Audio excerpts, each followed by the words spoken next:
So, am I audible? Yes, sir, you're perfectly audible. Apologies for the technical glitch. That, no problem. I understand. And we will just get on with it.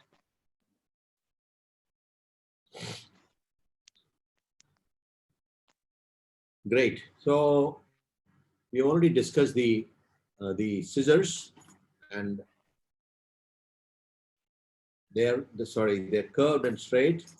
The curved is to get the idea of a curvature is to get the that's okay. Yeah. The curvature is to make sure that you see the tip, and remember, you cut what you see and see what you cut. And the heavier scissor, the straight one, then you can ask, why should it be there in the first place? Why do you need it? The purpose here is the same, that you cut it, but they're not in the depth. So we don't use straight scissors in the depth. Remember, when compared to a scalpel or compared to a knife, an apple to apple comparison, the blade is superior because any instrument that has got two blades will first crush and then cut. And that itself would make it uh, inferior, because anything, or the most important cause of post-operative wound infection or SSI is too much dead, too much crushed, too much tight tissue left inside, or burnt tissue. What that does is it increases the risk of infection. So therefore, the scalpel is superior, and that's what I was trying to highlight. How do you hold a scissors? Just about distal to the terminal interphalangeal joint of the ring finger, thumb supported on the middle finger, and use your index to guide it. And if I'm using the scissors, I'm doing a shadow cut from a point to my right to a point to my left, or from a point close to me to a point away, which is just the opposite of scalpel, as I taught you. So easy to remember. The scalpel, point to your left to right, away to close. Scissors is just the opposite.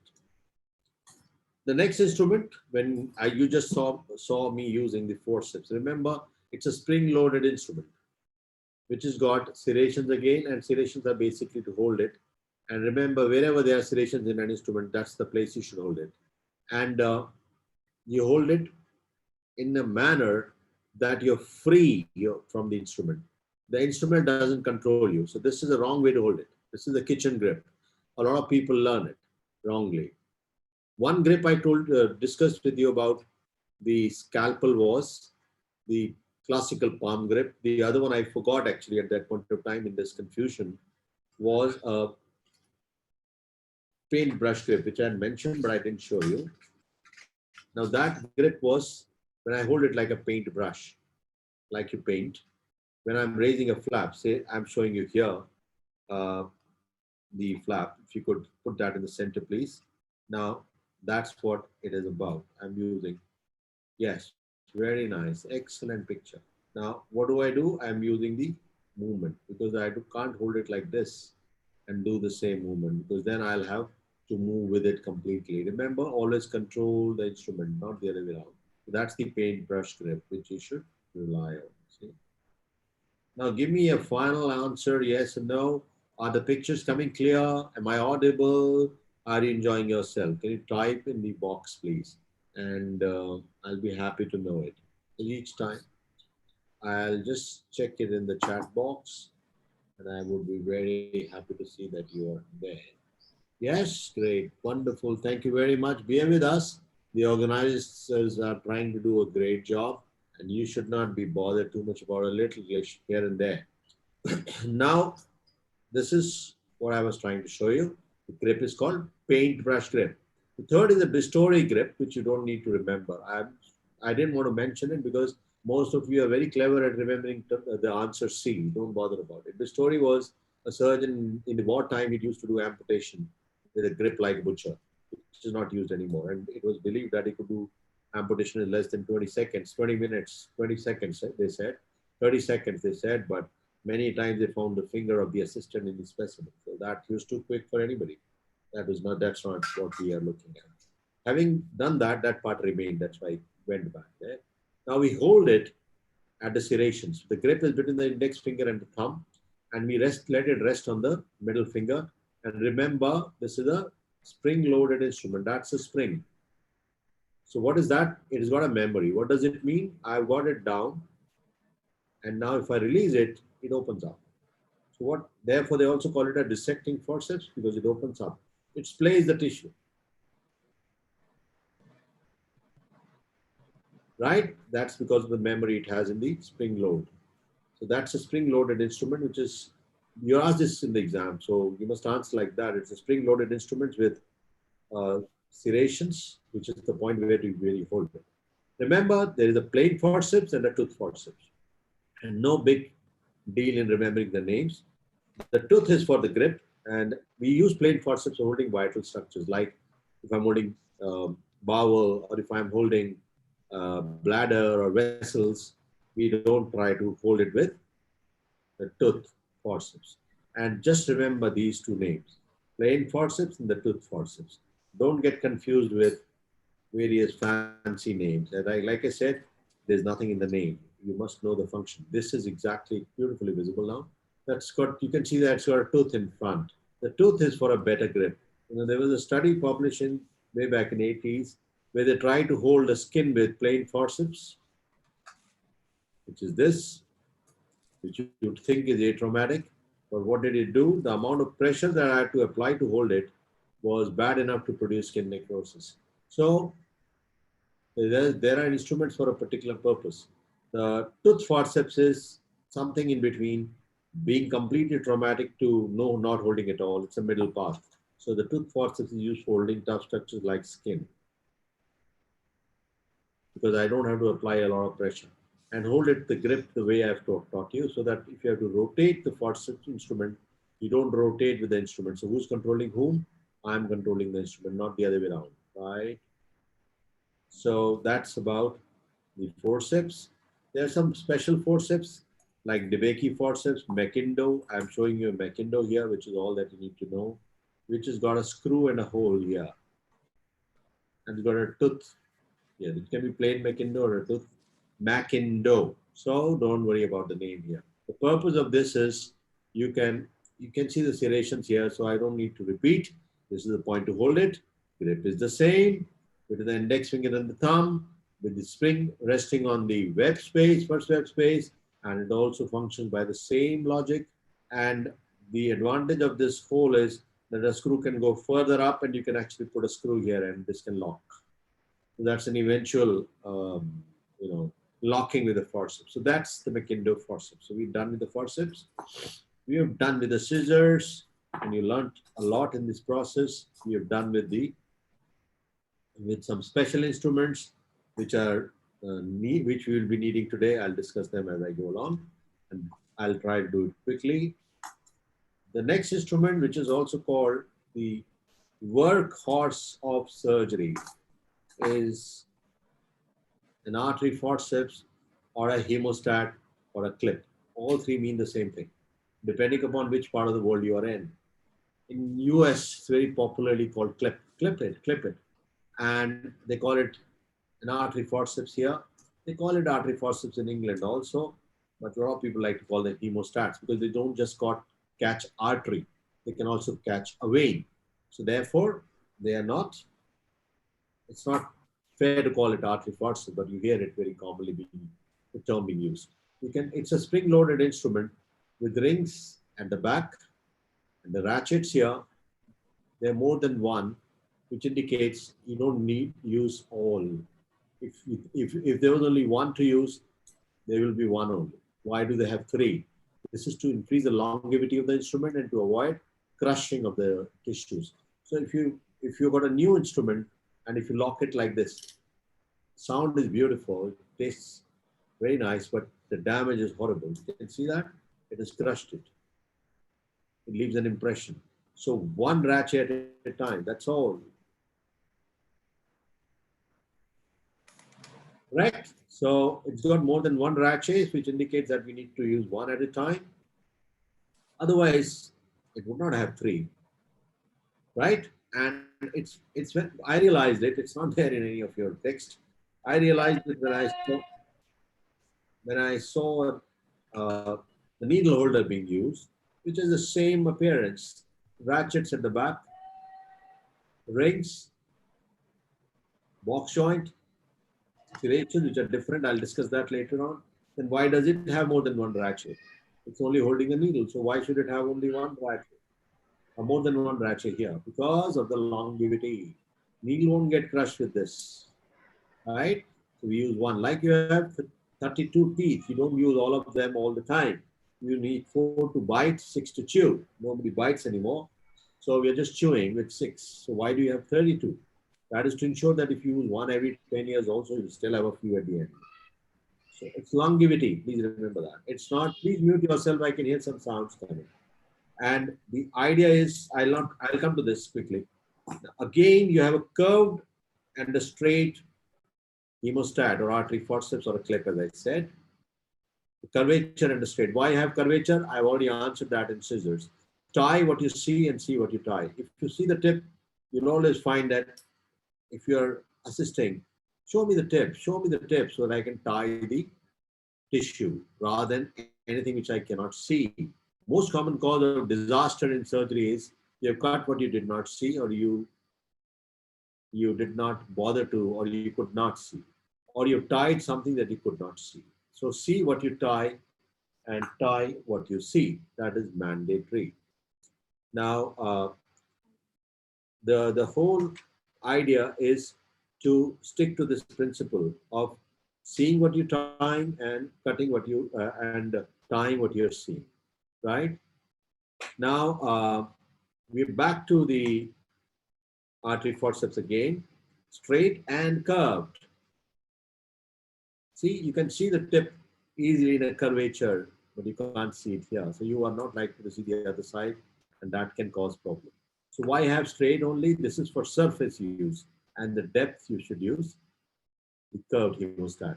And remember, don't use all the ratchets, otherwise you'll crush the hell out of the tissue, which will cause dead tissue. Dead tissue is the most common cause of infection or surgical site infections later on. So please remember that.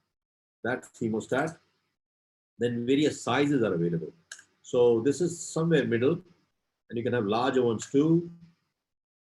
They come in all sizes. Now I'll show you the tiniest ones. A curved and a straight mosquito forceps. Why they call mosquito? They don't look like a mosquito. Don't do that mistake. And somebody said once in a skill course that they can catch the mustache of a mosquito. Well, that's all rubbish. They're just because of the size. If you have an instrument lying on the scrub table, you ask the nurse for an instrument, she gives you some, which you don't want. You say the next one, she doesn't do that. The next one, instead of that, they've given it a name. If we can call it a housefly, but I always say that that sounds leaky. So let's call it a mosquito. That's why the name. Nobody likes to call anything a housefly. I'm sure you don't like to call it too. That's the tip. So curved and straight artery forceps, the medium sized, and you have Kelly, which is medium and long. And I showed you the needle holder earlier. Now, this is again an instrument with the ratchets at the back, rings. And how do I hold it? Again, there are two grips. One is a classical grip, which I'm showing you. That's just about distal to the terminal interphalangeal joint of the thumb and the ring finger, supported on the middle finger, and I use my index finger to do the supination, pronation, supination, pronation. So when I have to teach my residents, they should learn this dysdiadochokinesia, which you're taught in your neurology. So most surgeons operate at their elbow or the wrist. Therefore, what is the right height of the operating table? This is a common question asked. The right height of the operating table is not the level of umbilicus as you're taught in some centers. It is the umbilicus goes places, so it cannot be some variable area. So you know that umbilicus goes places. So it is actually the elbow of the surgeon by the side when the patient is standing, or when the surgeon is standing. That should be the level. Why do they say that? Because at the level of elbow you work. Correct? Now, so if you really look at it, the needle holder does more or less the same thing. So this is a conventional grip. And then there is a palm grip here also, which is that you hold it like a pistol. There you go. and I'll use my index finger to guide it. It's a position I like the most, to be honest with you, because I'm able to use it to reverse back anytime. See, I've gone through the tissue, I can go back, I can go in, and I can rotate the instrument in my palm, a classical palm. And I'll show you with a smaller needle holder, or for the timing, just to show you. Oh, there you are. That's a smaller needle holder.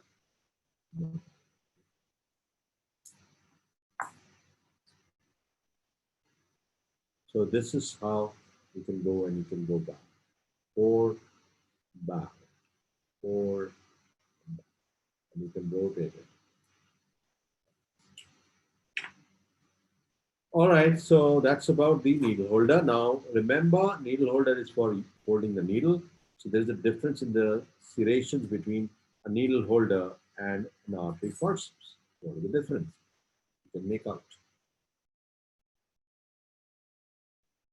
There are transverse serrations in the artery forceps, and there are crisscross serrations in the needle holder, and it's got a slit inside for the needle to sit. That is important. Remember, if this was a make of the needle holder and it's got a needle in it, it will utilize one axis, but the other axis would be not neutralized. So the needle won't be steady. Now, how do I make it steady? Therefore, either I have the serrations which are crisscross, or I have some kind of a hole where it can sit, or I can have both. And most needle holders which are good will have both. You can see that it has a crisscross serration plus it has a slit. Beautifully seen. Crisscross serrations and a slit. Now that is to hold the needle. And remember, we can use a palm grip or we can use a conventional grip. Don't hold any instrument like this. I'll show you the artery forceps. Very commonly, all of you hold it in the theater when you go first time. Now what is there? You get stuck in it. You can't. And the other thing I teach students is to palm an instrument. What is that? Sometimes when you're standing, especially I do a lot of head and neck surgery, a lot of my residents have to keep instruments with them, especially the artery forceps for catching the bleeder anytime. And the sister is, or the nurse is a little distance away. So what do? They try to palm it. What is palming of an instrument? Slide it down to the base of the ring finger and turn it backwards. So it disappears in the sleeve. Now you see, and now you don't. Now you see, and now you don't. I repeat this joke each time. This is like the pistol of 007. But remember, I've always seen a second year postgraduate trying to show off to the first year postgraduate. Well, can you see it now? No. Can you see it now? Yes. Now, and the only thing you need to be careful about is that you don't drop it. If you drop it, you look like a monkey. The people laugh at you. So don't try tricks. Palming an instrument is a useful way to keep the hemostat up your sleeve so that you can use it whenever you need it. That's the purpose. Now, there you go. You can do that with scissors also, because sometimes you're alone doing a procedure. There's no nurse to assist you. You have a scissors with you. You take it in your palm and you're using a needle holder and you're using, take a bite. I've taken a bite, say here. Now, you can take a bite here and then I can deliver it here, cut the suture, and it goes back up my sleeve. And that is how it functions. That's called palming an instrument. Clear? So that's about palming. That's about artery forceps. That's about the needle holder. That's about the forceps. There are some special instruments here. I showed you why this instrument is traumatic. Any instrument which has got transverse serration, the grip is very good. But most of the time, this grip being good is also at the cost of the trauma that it will produce.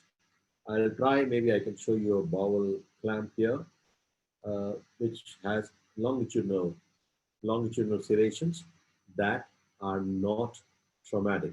So rarely you may use some instruments like Alice tissue holding forceps for holding tough tissue. Mind you, it has got rings at the back, so ratchets at the back. More than one means you'll use one only, and then it's got some kind of a curvature at the top. It's frozen, not in use, but we can lock it and hold the tissue between this. And it can actually serve as a tissue holding process. When you're cleaning and draping, there is another instrument which is very commonly used.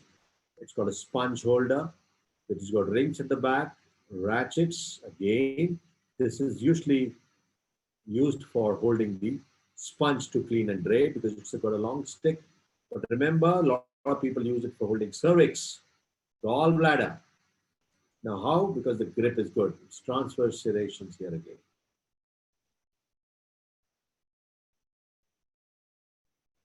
And it's got rings and the space there. So it can take a lot of material inside.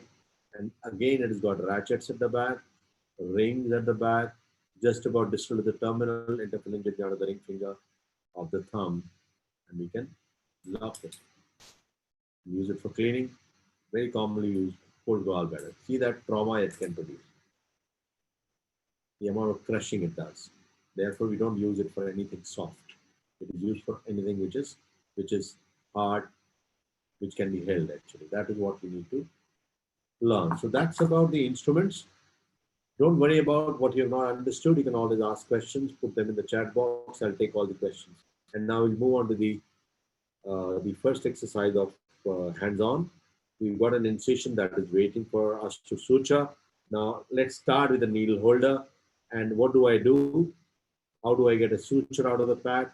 How do I make it a point that I'm able to take a suture into the needle holder, the needle into the needle holder? How do I do it? That again is an exercise which you must learn before we actually guide you into suturing. Now remember,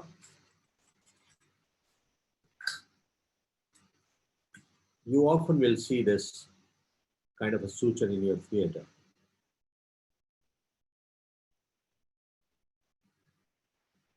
Now that's the suture pack. Please remember your questions can just be put there. I'll take the answer questions at the end. No question will be taken in between. So therefore just keep typing and forget about it. I'll cover all questions at the end every time I do it. Now remember this is a suture pack which is got, because otherwise you will lose concentration. In a flow you'll do all the skills and then we'll take all your questions. Don't have to worry. Now that's a pack, and see that there's a slit here. You can cut it and cut here right down, and you'll have suture in pieces, because this line here indicates where the suture is lying. So I don't go zap here. What do? How do I open this wrapper? This is a Vicryl suture, it's absorbable synthetic suture. We'll not discuss it here. You can watch my videos regarding this. All these more videos are all available, so don't worry too much about it. I'll go along the line and I opened it up. No big deal. Again, don't use your hand to take the suture out. Make it a habit. Please learn it today. That's what I want. If you want to take one lesson away, take care of yourself. That's it. Don't hurt yourself in the theater. Don't cause damage to others. That would amount to bad training. Now the back is taken away. Now what do you see here? There is a oblique cut. I'm sure you're all able to see the oblique cut, which is here. The straight cut, which is here. Straight cut is where the needle is. No rocket science. Now I've got a needle holder with me. Can you fix it, please? The central screen, I'm not able to see it. Can you bring it into the center, the organizers? I want to show the host has spotlighted your video for everyone. Please do that. Thank you so much. I don't think it has got spotlighted. Can you spotlight it, please? Yes, thank you. God bless you. That's the needle, and I've opened up the wrapper. Remember, this is the end, which is the needle's tip, body, and that's the swage. Swage is where the thread is attached. And remember, most people follow the 1/3, 2/3 rule. In vascular surgery, we sometimes do half-half. But best is to 1/3 towards the swage. Grasp it. Now I would want the people to watch it carefully, go a little far away. Don't use the same thing. Go away. Now what do I do? This is holding it here. Now don't take this out. Take the wrapper away. Don't take the needle away because you'll poke somebody. And certainly don't take both away, which is very, very common. That's the worst thing to do. Take just the wrapper away. That will cause no damage. And remember, these are the basic surgical skills. And don't ape something wrong. That's why I want to teach you the correct way of doing it. There certainly is only one correct way of doing it, so don't worry about it. 1/3, 2/3. So I'm comfortable, and now I can hold it the conventional way. Now I have to suture this incision. So what do? I'll go flat on. I mean, I should be vertically down. Now the important question, should you be how far away? Remember, don't say usually 1 centimeter is correct, but don't swear by it. It is twice the depth of the wound. Most of the time when you're closing the skin, it is only 5 millimeter deep that you're closing. In that case, or keep it 5 millimeter deep. In that case, you'll go double would mean 1 centimeter away. And that's a distance between the two sutures also. And that's the length of the suture you leave behind also. Watch it. So what do? I enter at right angles and I glide through and I apply a counter traction and I'll come out to the other side.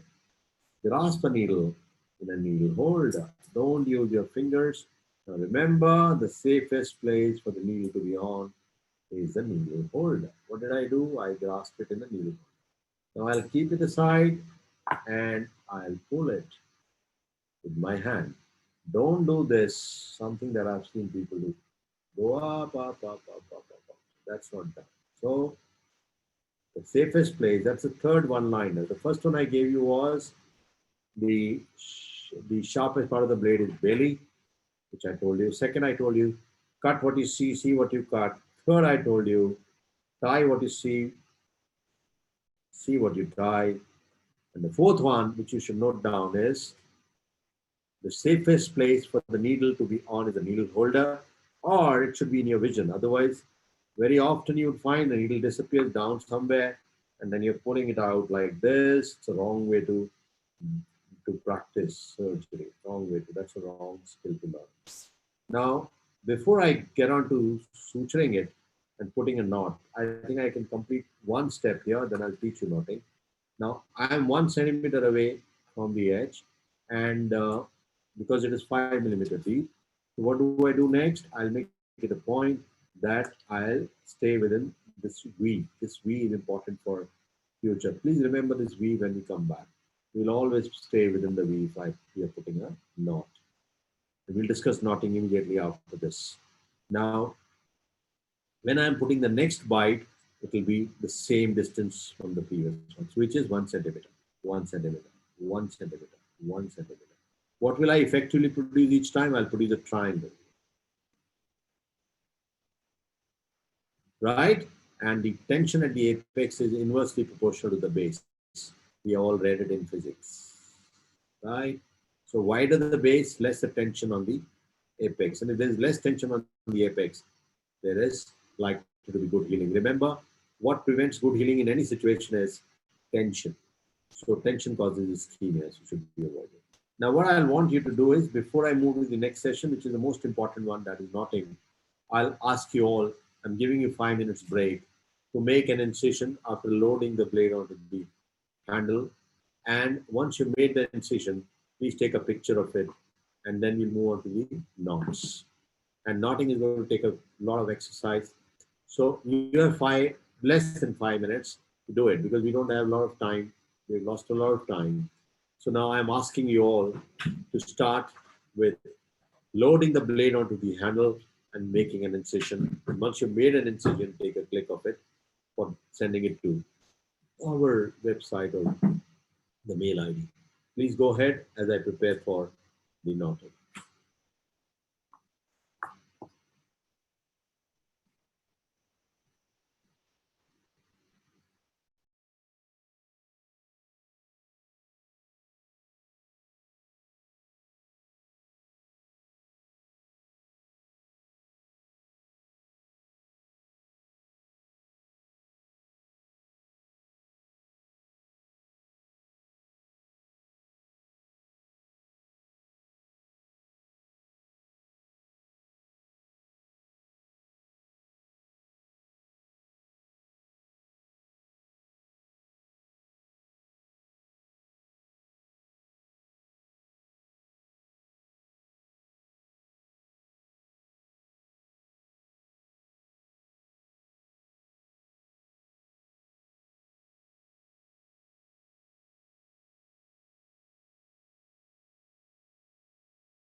Hi everyone, please send your pictures in the WhatsApp group that has been created, the one with the incisions that you have made right now, that Professor Chintamani has asked you to do right now. Thank you.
Hello, welcome back, and we should start now. We'll, can you all hear me? Your time is up, so please stop it. You can type it in the chat box if you can all hear me. Or the yes, you can. Great. So we move on to the next exercise, which is very, very important. And right now, I would request you all to just focus on knotting. It's very, very important. If you want to learn one thing which I'll insist on is it's the knot. And most people are in knots when it comes to knotting, even at a very senior level. So this is one thing I would like you to focus on. Therefore, I want your complete attention, please. Now, we will first start by showing you what did I achieve by making this incision or putting this this bite. And what did I actually achieve in this is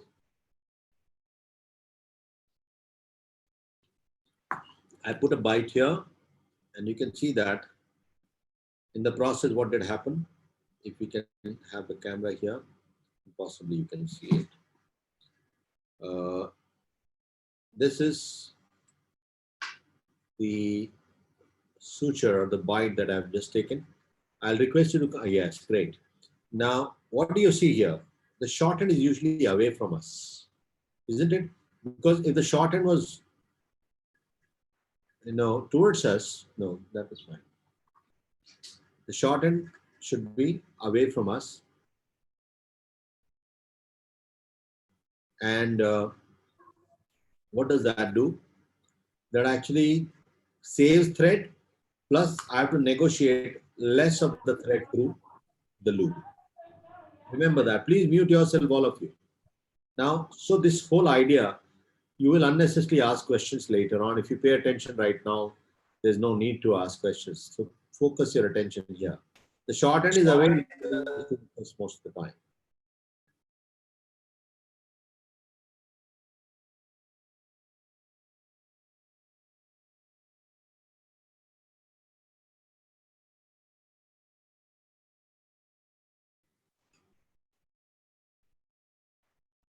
So the short end is away and the long end is towards me. In most such incisions, when I'm taking a suture, it will be the short end which is away. That's what I want to highlight here. That was the reason. Okay.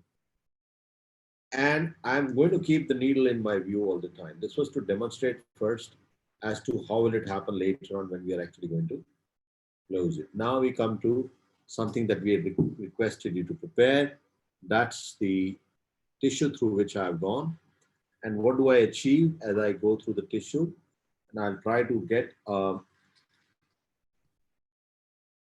thread through it, which is in the form of a sling. The purple end is the one with the needle. So what does that do? I'll pull the purple end is the one with the needle. So imagine that. So which end is going to be shorter? The shorter end is going to be away from you. And you can see the one with the needle goes towards me. So that's one thing you need to learn in the process. So what do we have? The short end is away from me. This is necessary to understand, right? And in the process, it becomes easier to demonstrate knotting with the short end away from you. Now, the next step is to learn what is a knot. Don't confuse knot with a throw. That's very, very important. And yes, that's better. Now the short end is away, long end is towards me. The moment I cross through a loop and go to the other side, it becomes a throw. And remember, that's not a knot. You need at least 2 throws to make 1 knot. Is that clear? If it is not, I'm repeating. Each time that I will go through the tissue, I will be taking it through the tissue. That's the tissue here. That's the suture. And the purple end is the one with the needle. This is one with the needle. Imagine it. And it is gone. The long end is towards me. So that I have to negotiate a small end through a loop. That's why I keep the short end away. You'll do a mistake in knotting otherwise. Okay. Now, what is a throw? I've just told you. Remember, each time that I want to make a throw, I'll have to do some movements with my single hand or 2 hands. Most surgeons like to do a single-handed knotting, which you are learning today. You can also do 2-handed knotting like you do for tying your shoelaces, where you do this, don't you? And you do this. What you're watching is, remember this knot. I put 2 throws which make 1 knot, and it is a reef knot. But 2-handed knotting would require leaving 1 hand. Most surgeons do single-handed, and what is what you should learn. Now, how do I do the knotting? Therefore, remember, I will have to hold the thread in a particular way, and to make a throw or to make a knot, I'll have to pronate. So I must have my initial position in supination. My hands are in supination right now. Now to make a throw, I'll have to pronate. So if I hold it in a pronated position, how do I pronate further? That's why it's necessary to keep it supine. And how do I hold the thread? Remember, the short end should be right at the tip and long end should be almost the same distance. And you hold it between the ring finger and the thumb, and the two other fingers stay like you're meditating. Why? Because I have to use these two fingers for knotting. One finger is smaller than the other. The index finger is usually smaller. So when the short end is away, I'll use the smaller finger. The small end away, smaller finger. Long end away, longer finger. Please register it in your mind. When the short end is away from you, you'll use an index finger throw. When the short end is towards you, you will use a middle finger throw. I've said the same thing in a slightly different way. So if the short end is away, I'll use a smaller finger. If the long end is away, I'll use a middle finger, which can be also said in a different way. If the short end is away, I'll use index finger throw. If the short end is towards me, I'll use a middle finger throw. As simple as that. Now, this is the index finger. That's the middle finger. I'll therefore will need to hold the thread between the ring finger and the thumb. That's the ring finger and that's the thumb. I'm holding the thread between the ring finger and the thumb so that my index and middle finger are free. Isn't that good? That's easy to remember. If I hold it like this, which finger do I use now? I'll have to use my foot fingers. They can't be used. Good? Clear? Now I'll hold it between the ring finger and the thumb. And I'll use my index finger to take the short end away, always, to make a figure of 4, which you can see beautifully right now. The figure of 4 is seen. What did I do initially? Take it away.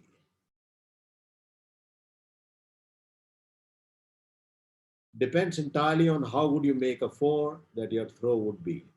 Again, holding between the ring finger and the thumb, I'm showing it to you again and again. That's 4. Now, once the 4 is made, I'll advance my index finger and thumb to hold it here, so that the 4 or the square or the circle that it will become doesn't become loose. See that? That allows me the freedom. And now I'm still holding on to the thread between the ring finger and the thumb. I'll use my index finger to fish it out without leaving the thread. Secure with the middle finger. Now I let go of it. And remember, I must cross. Where is the short end now? It's come towards me. If I don't cross, it will be a granny throw. Grannies do for knitting. You don't have to knit in the surgery or operation theater. They do that, they put about 100 granny knots and then they put a proper knot. You're learning the proper one. The short end has come towards me. The long end is where the short end was. I'll hold the long end now between the ring finger and the thumb. Like before, no big deal. But what do I do for the smaller end? I'll hold it like a dart. This is my own modification, so just learn it this way. Hold between the index finger and the thumb like a dart. You know, you throw a dart like that, don't you? That is it. So that my middle finger is free, because I'm going to use, the short end is towards me, I'm going to use a middle finger throw. When the short end was away, I was using an index finger throw. So what do? I'm holding it like a dart. Now this is standing pronated already. I'll go the reverse way here. Wrap it around my 3 fingers. The other one comes right across. And I'll hold on to the intersection. Keep this distance to be about 3 centimeters. Now use middle finger and the ring finger to take the thread through this and cross again. If you don't cross, you wasted the knot. That's a standard reef knot. I'll do it again and then I'll ask you to do it. Look, where the short end is gone, it's gone back. We started from here and we are back there. I'm repeating it once again for you to understand. That's the best knot to learn. And that's the basic knot to learn. That's a knot that every doctor must know. And don't learn that granny knot, which I'll teach you at the end. Otherwise, you only remember the granny. That's the tragedy of it. The short end away, the long end towards you. Since the short end is away, I'm going to use the index finger throw. When the short end is towards me, middle finger throw. I'll hold it between the ring finger and the thumb, both at the same level. I'll use my index finger to make a figure of 4 by drawing it like this. Very easy. Advance my left hand, index finger and thumb to hold it where the intersection was. My fingers are free. Index finger to fish it out while still holding on to the short end. Secure with the middle finger. And I will cross. Here now, the long end is held like before, but the short end like a dart ready to throw. And I'll wrap it around my 3 fingers, bring the other one right across. Keep this gap for the maneuvering of the thread. Use the middle and ring finger to secure this thread back and cross. I'll show you once again in slow motion so that you don't goof it up. And then you can possibly do it. Some people are indicating. Now, that's the short end between the ring finger and the thumb. I'll use the index finger throw, secure it like a, throw it out like a 4. Fish out your short end, secure with the middle finger, take it out, cross. Short end is towards me. I'll use a middle finger throw. How do I do that? Hold it like a dart, bring the other one right across, cross back. Please put the first knot of the day, that is, this is called a reef knot, also called as a square knot. Why is it called a square knot? Because we squared the throws.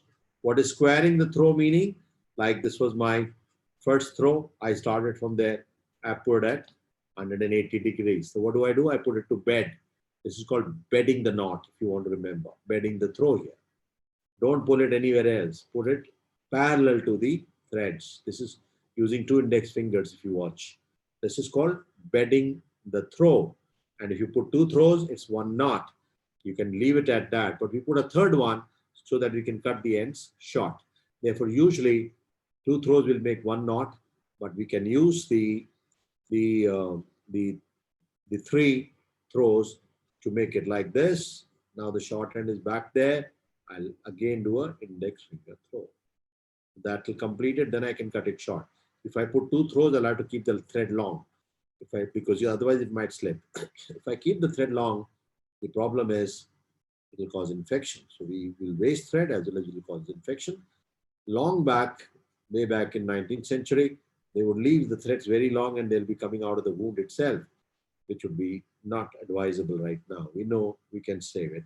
So you can start doing it. I'll keep doing it on the screen. You can keep watching. I'll not switch off the video. Please start putting the square throw. And we have 3 to 4 minutes to do it.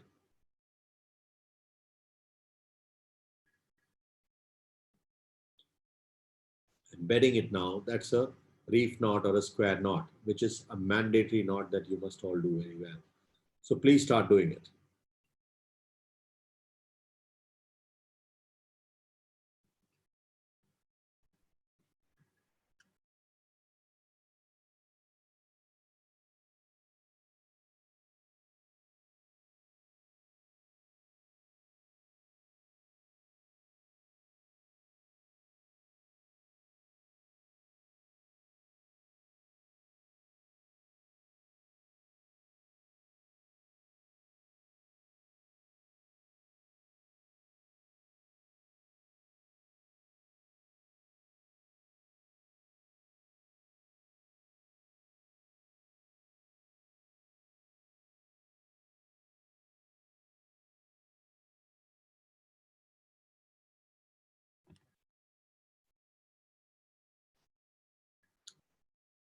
I think you can all switch on your video camera now. We can see you do it. Keep doing it, please. Yes, I want to see what you're doing. I'm watching you all.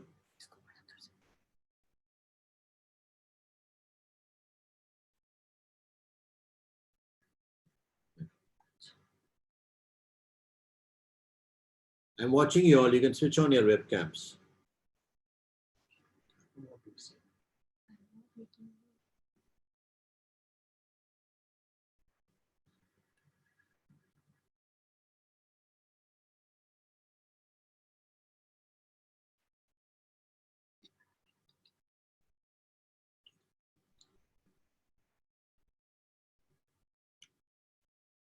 So they're all working. Let me switch on my.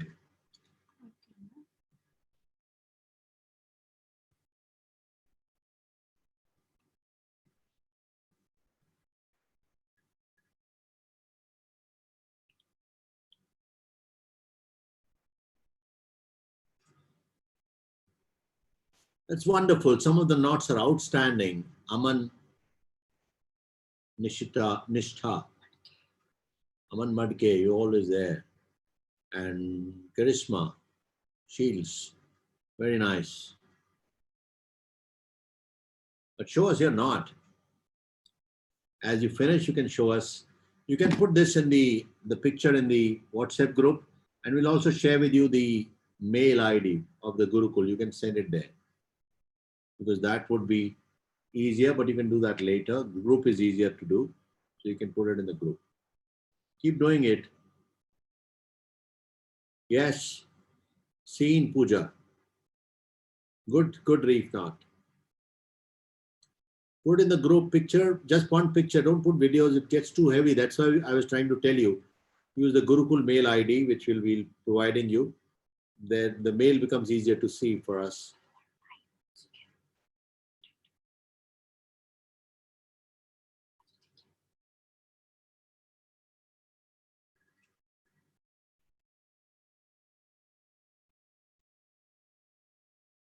I think they've all done the reef knot very well. So we move on to the surgeon's knot.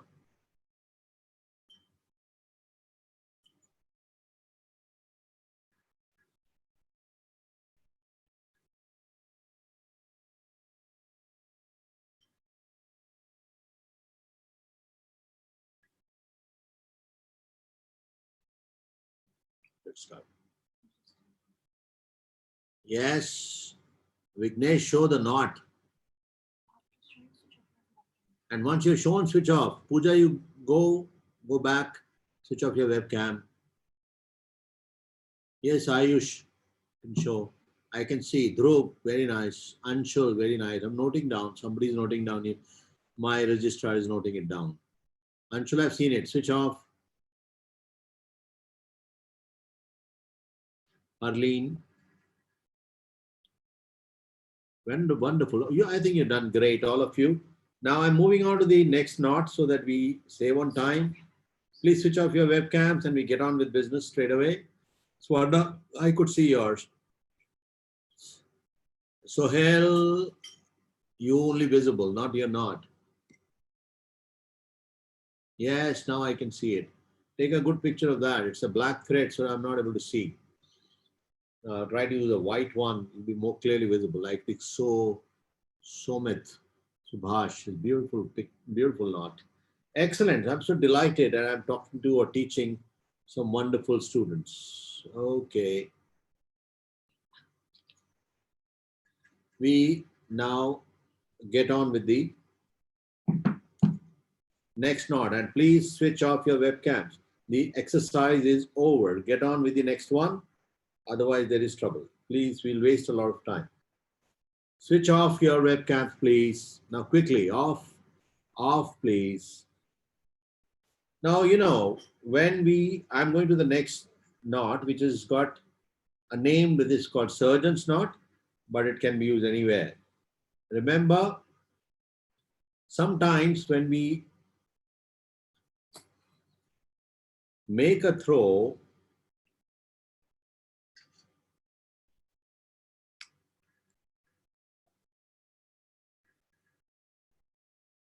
I'm deliberately showing the white end so that, the purple end, to make sure that you understand that white is more clearly visible. Now, sometimes we make a throw, but we have a problem that the tissue has a tendency to spring apart. So maybe if it was somewhere here.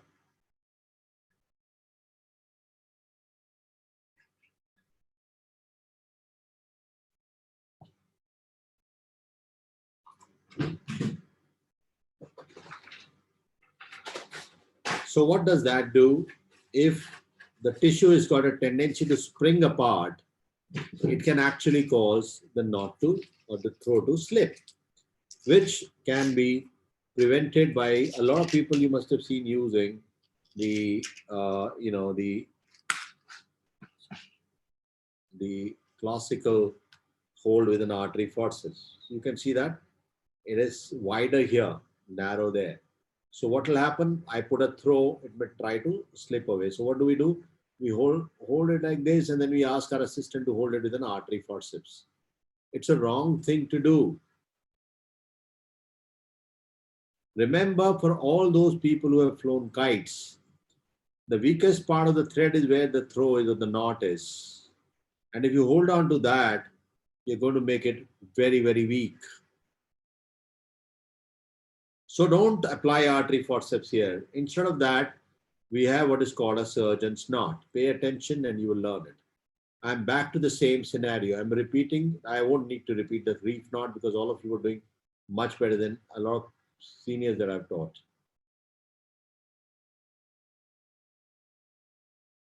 Now, the short end is away.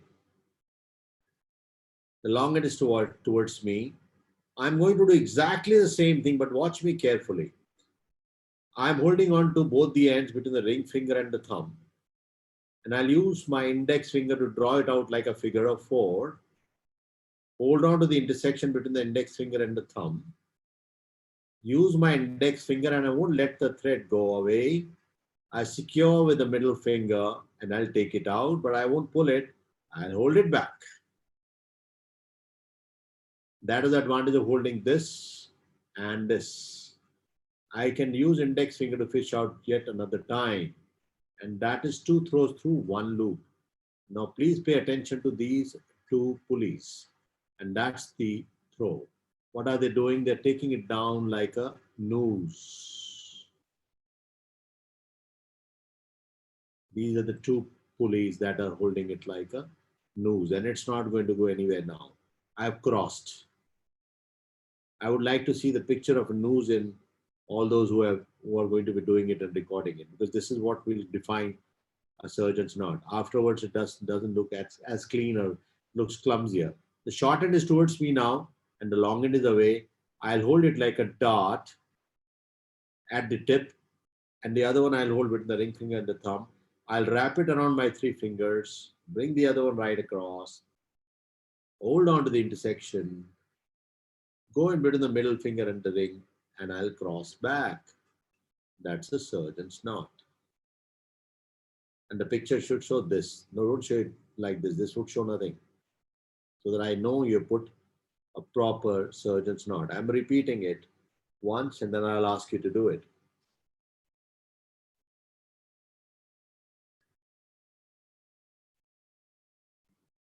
The short end is away from me. The long end is towards me.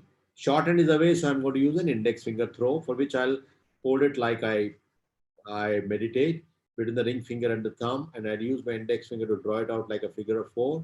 I'll hold on to the intersection, use an index finger to fish it out, secure with a middle finger, but I won't leave it, I'll hold it again. I can do it as many times as I want, but I need to do it just twice, and I'll cross. The long end has gone away. And watch this noose and enjoy it. It'll be there the whole day today. And see, this is taking beautifully. The 2 pulleys are taking it down like a noose. It cannot slip. The surgeon's knot doesn't slip. Remember, you learned a beautiful knot today. Hold the short end between the index finger and the thumb. Wrap it around your fingers. Keep this gap as about 3 centimeters. Hold on to the intersection. Draw it out like middle finger and cross back. That's a surgeon's knot. All of you, please put the surgeon's knot and switch on your videos. You're free to do that. Keep the audio quiet. Mute yourself, but show the...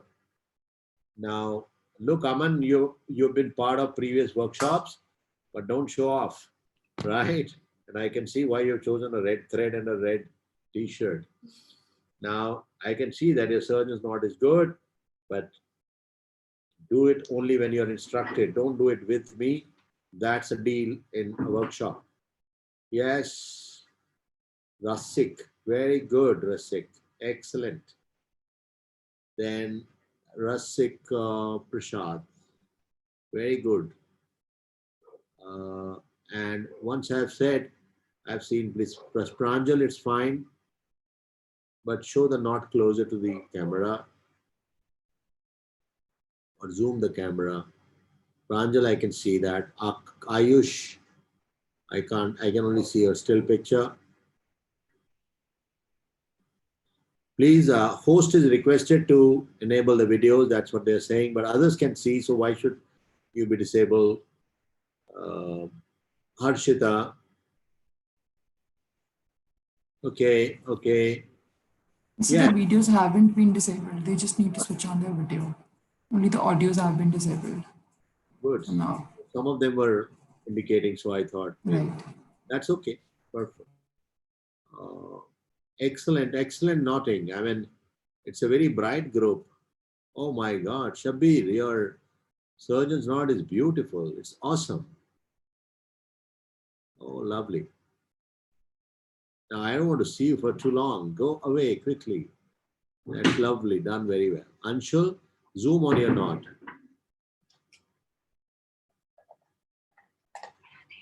It won't be visible.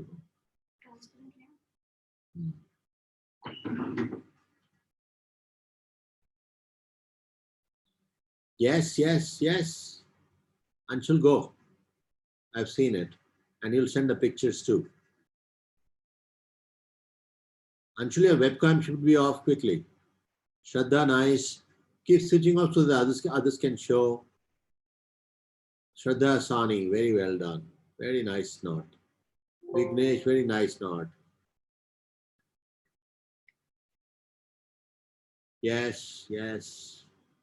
All of you learned it so quickly. I'm sure you participated in the Gurukkul earlier workshops. But to learn surgeon's knot is a great deal. And I enjoy the way you got your system organized. Ayush and Ayush. Good. So you learned it. I would not be showing you granny knot. I'll show you once, but don't practice it because granny knot is also called a slip knot. That I'll show you in the depth. Prayush, fine. All of you can. Now, I'll just give you another minute for others to finish too. And then I'll try and show you if you can see clearly the tying at the depth, which can be a very useful thing to do. And hats off to my registrar, my postgraduate, my student, Dr. Sukriti, for putting it together. That's in the depth. It's some kind of an innovation. Hope it works, but we'll get on to instrument tie meanwhile. Don't worry. Now, I think you should switch off your webcams. We move on to the next one. Please switch off your webcams quickly. And we move to the next exercise so that we can finish everything today and you can practice it more often. I want it to be more hands-on. All done. Please go back. Now, the instrument ties. Now, can I have the camera on? We'll do tying at the depth at the end.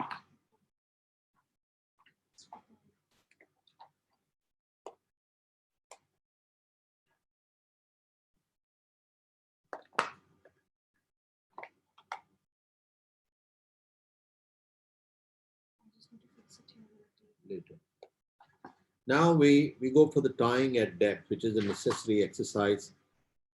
Sorry, the instrument ties. Then we'll go for tying at the depth.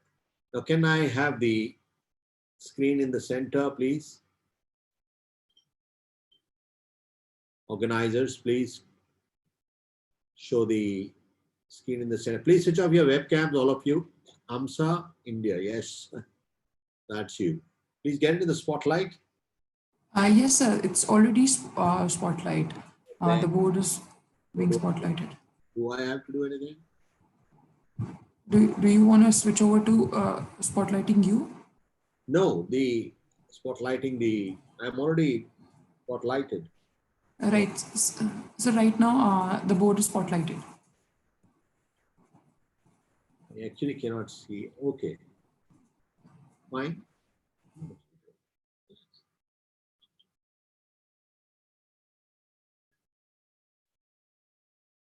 Although it is indicating that it's spotlighted, but I'm still in the spotlight.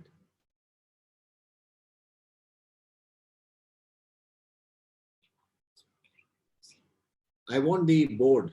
Yes, here the board is visible, but I'm not able to see on the main screen. Hello? The organized. Sir, yes, sir. Is it still not visible to you? Because I've spotlighted again. Yeah, I think they may be. 1 second, I'll do it again. Now it's visible. Thank you. You're doing a great job. Sorry, it will keep happening off and on. Thank you. And we get on with it. So we have done the reef knot, we have done the surgeon's knot, and you're too good for comfort. So I'll move because there's no time to waste with you people. So take it in the center, please, if possible. Yes, that's easier. Now, remember, you're always taught to go clockwise, anti-clockwise. Oh,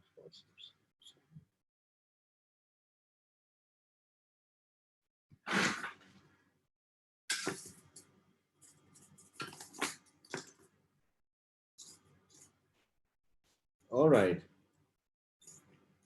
I'm using an instrument to tie now. Very commonly, this is what you're going to use. We'll use it today in many scenarios. So be clear on that. Short end is away and the long end is towards me. And you're taught clockwise and anti-clockwise. That's all nonsense. That's not what you do. The principle is to stick to this V. There's no such V that is existing in your real life. Very clear now. This is the V. You have to just stay within the V. Now I'm asking for someone to hold on to this V, but it won't be happening all the time. I'll also show you without. Yes. Yes, that's the V. Stay there. Now that's the V we need to stay in. Don't go outside the V. It will be a wrong knot, wrong throw. See that? I'm going within the V, and usually it will automatically become clockwise or anti-clockwise, and try to hold the tip and remember to cross. And don't pull like this. Leave it there. Use your index finger to bed the throw. Bedding, bedding, bedding. I would like to see a video of this from any one of you, and I'll definitely consider that. Now this is the V again. Now what do? I'll hold on to the V. And I'm showing you with a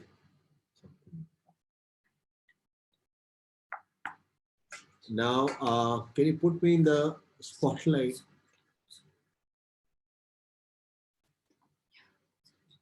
Now I'm able to, this is all right. Now the short end has come, that probably got mixed up. The short end is towards me now, and I'm holding on to the long end. Okay, now I'm still, the second throw is also going to be within the V. I should not go outside. That's the key to remember. And I'll again hold on to the tip.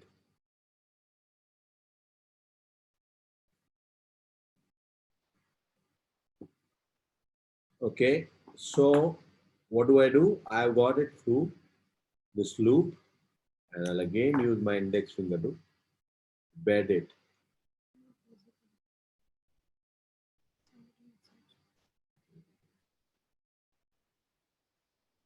Now that's the reef knot which you have all learned. No big deal about it.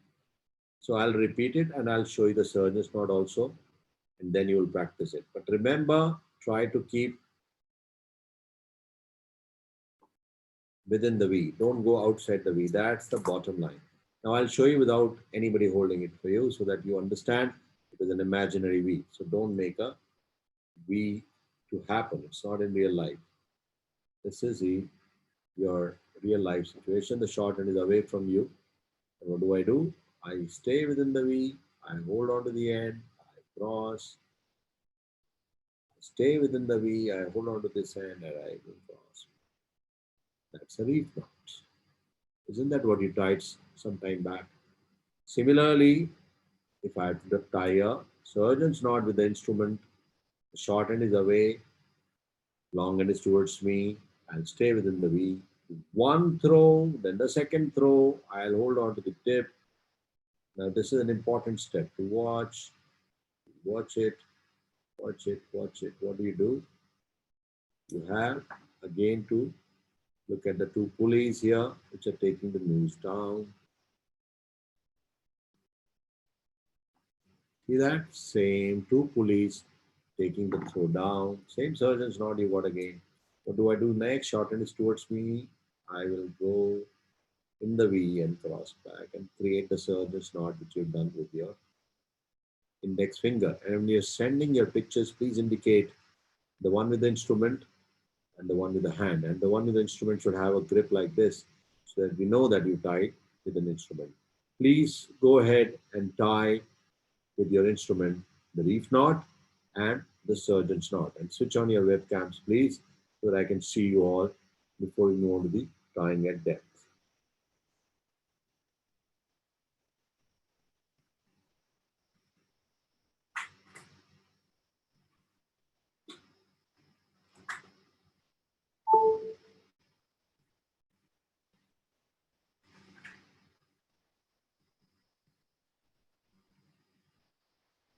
Somebody is asking me to repeat it one more time. Pay attention. I'll repeat it. And that's the last time I'm repeating. Is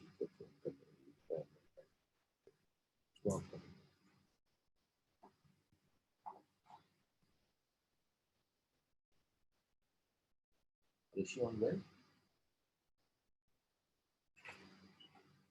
How many days from? I'm in the middle of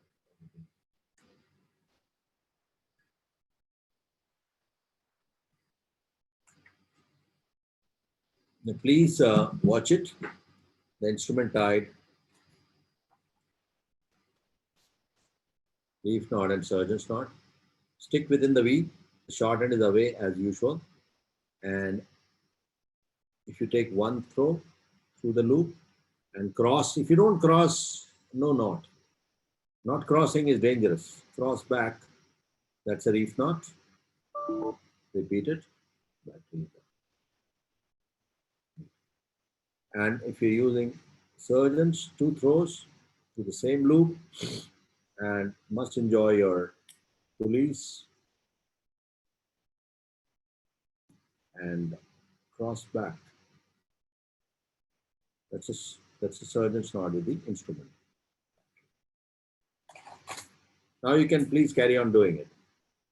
I'll give you 2 minutes because some people got it late.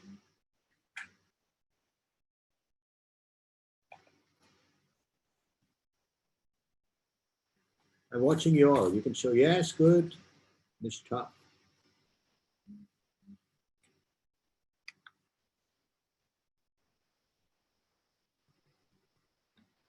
Ashima, good.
Thank you.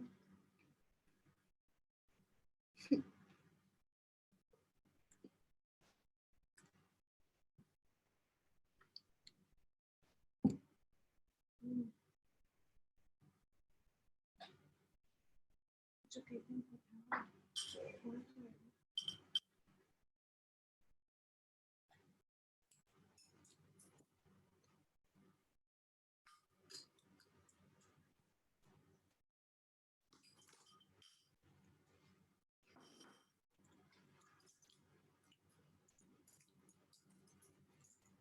I think now I'll get on with the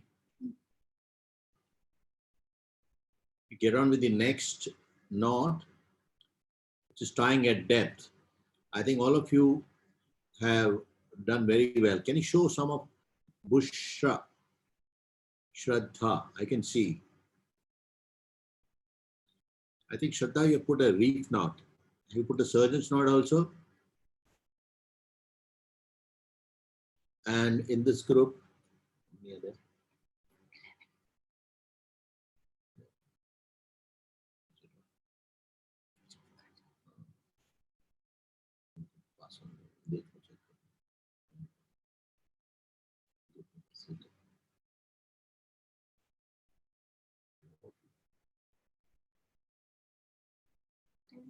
There are 10 people.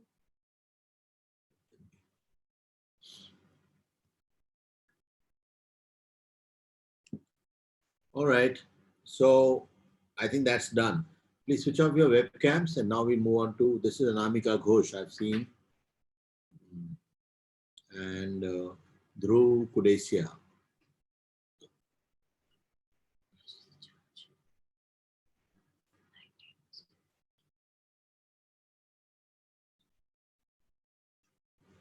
Now, can I be in the spotlight so that we can get on with it?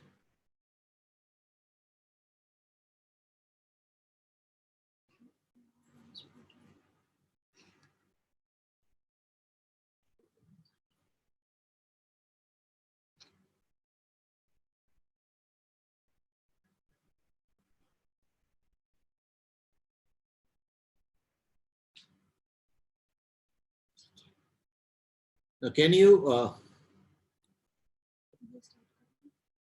yes, we'll start. Thank you all very much.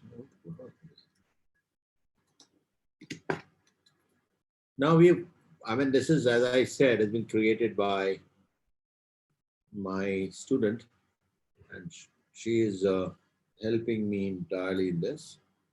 Dr. Sukriti, you know her well. Now, this has been created to make you all understand how do you tie a depth. This is the depth, and there's a tissue there. And when you're tying around this hook, the aim is to make sure that you don't pluck the tissue away, and that's the whole exercise. You can't have this with you, so use the usual sling that you have to do it. I'm just demonstrating it. So what do I do? How do I feed a thread is what I want to teach you. Always use a curved artery forceps and feed it like this.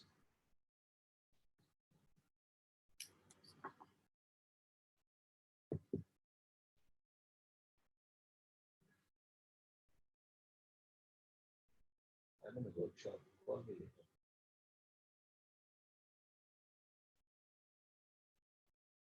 Now, keep getting calls from the hospitals. It goes on.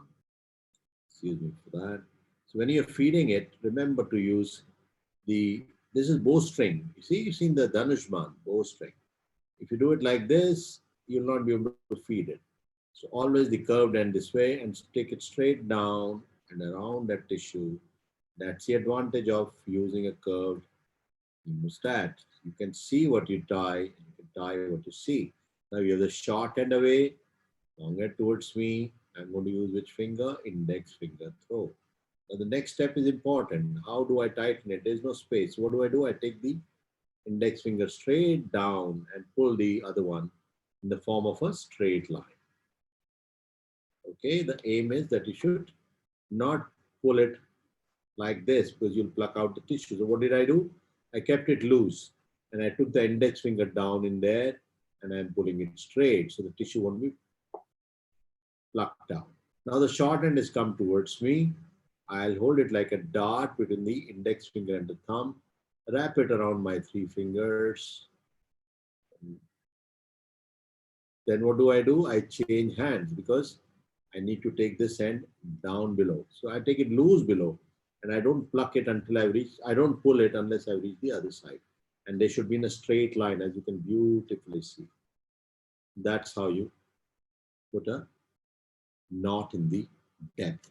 You can do that on your, see this was done, and I think you can see it from here also. This is how it would look.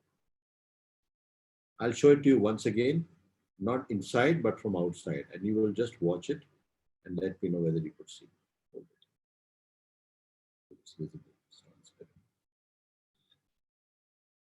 In fact, that's a beautiful innovation. We'll use it in all the, this is the first time we are using it. Let me tell you, she just created this entirely out of her imagination very quickly. We have this simulator with us, but these are COVID times. I've gone beyond and you can see this.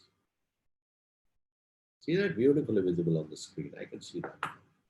What do? The short end is away. I put an index finger throw and I take it loose, but I go beyond it. The whole idea is to teach you that you keep it straight on. See, that's a straight line, beautifully seen. I can see it on the screen, so you can see it too. Now the short end has come towards me, and what do? I'll put up middle finger throw, and I'll change my fingers, hands, and take the loose, it loosely beyond, and again pull it, so the tissue won't be plucked. That's it. That's tying at depth. Now please try doing it. Thank you. Try doing it with the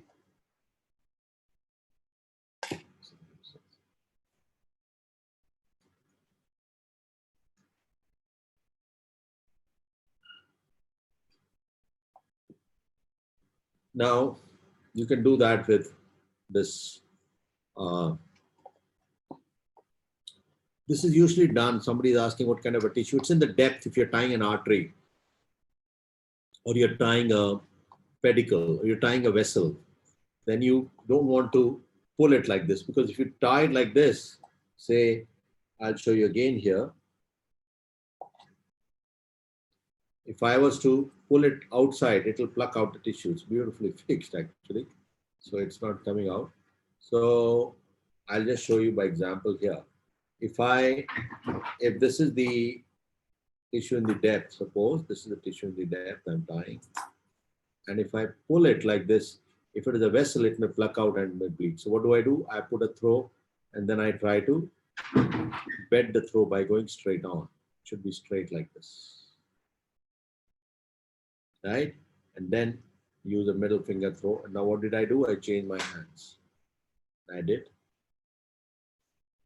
This is the surgeon's reef. Okay. Now you can practice it on your the usual sling that you're using. And I give you 1 minute to do that. And then we'll move on to suturing. So the knotting is learned. Now we move on to make closing using various types of sutures for the purpose. And what kind of sutures we can use, I'll show you.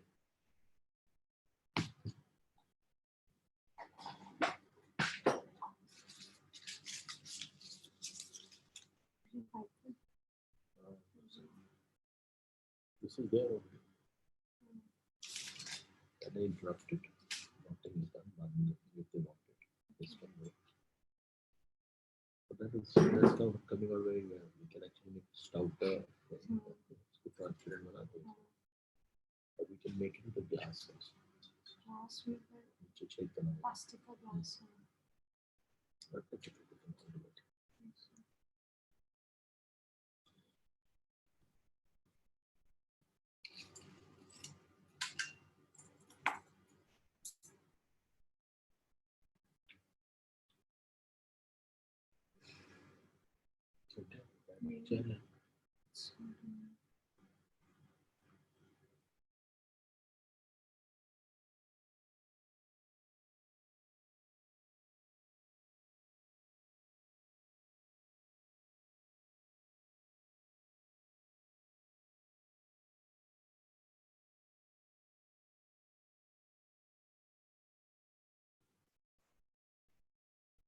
I can see you all doing it, and you're doing a fantastic job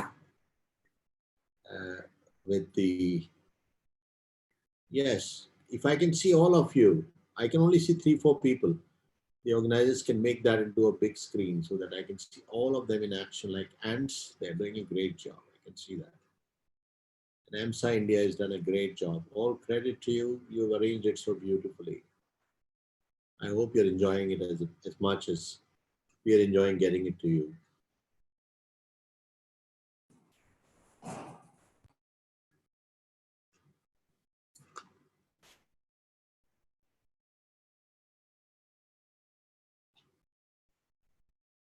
Sir, I hope you can see all of them in gallery view now. Multiple people at the same moment. I cannot see them. I can see a couple of them, and the others are struggling to show themselves. So On the top right corner, if I think there's a gallery view option. If you just press it, you will be able to see it. oh yes, yes. Thank you for that. I think now. Oh yes, I can see beautifully. Whole lot of them. And tying away to glory. All of them doing very well. Thank you. I think that's a beautiful picture to have a look. I thoroughly enjoy this. They're all doing it together.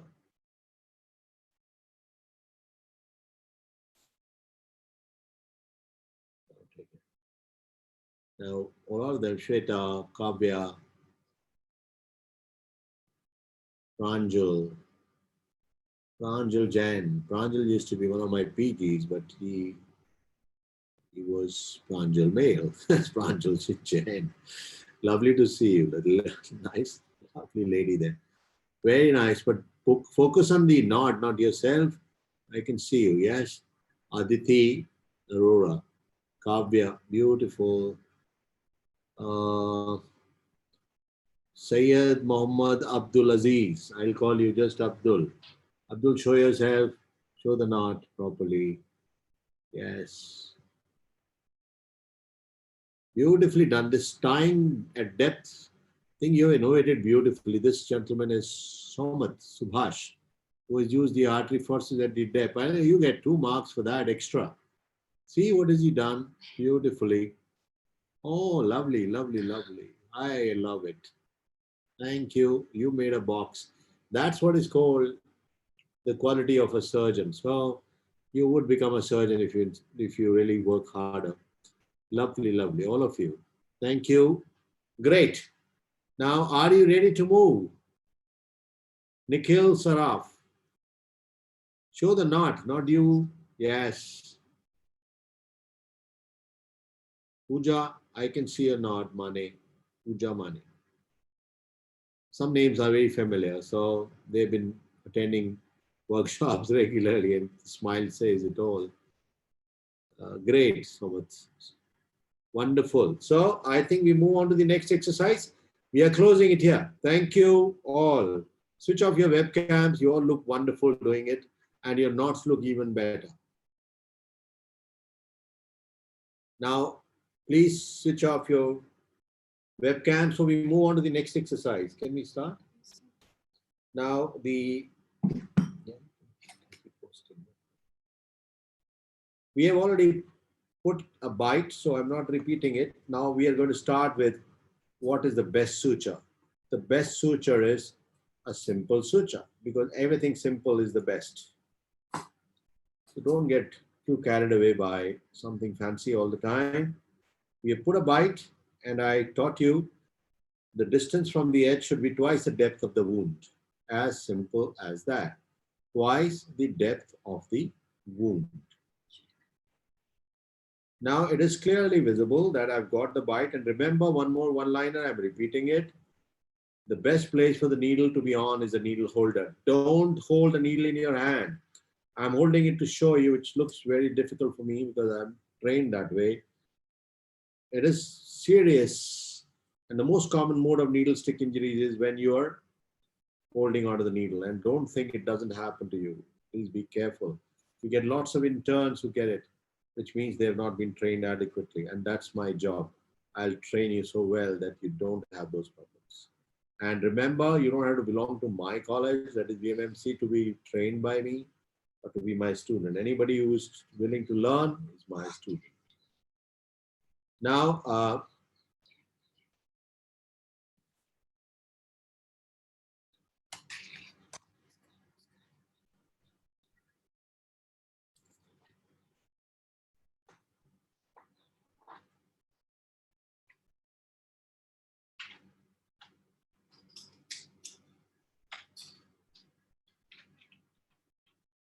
give me a moment. Just we try to make adjust the camera better so that you can see, because there'll be some finer procedures now. Yeah, that's good. Hope it will show better. Now, I think that's slightly better because you can see the structures and light is important. Now, so we go twice the depth of the wound. So when you're asked a question in the exam, how far should the bite be from the edge? Your answer is twice the depth of the wound, which usually is 5 millimeters. So is the video visible to all of you?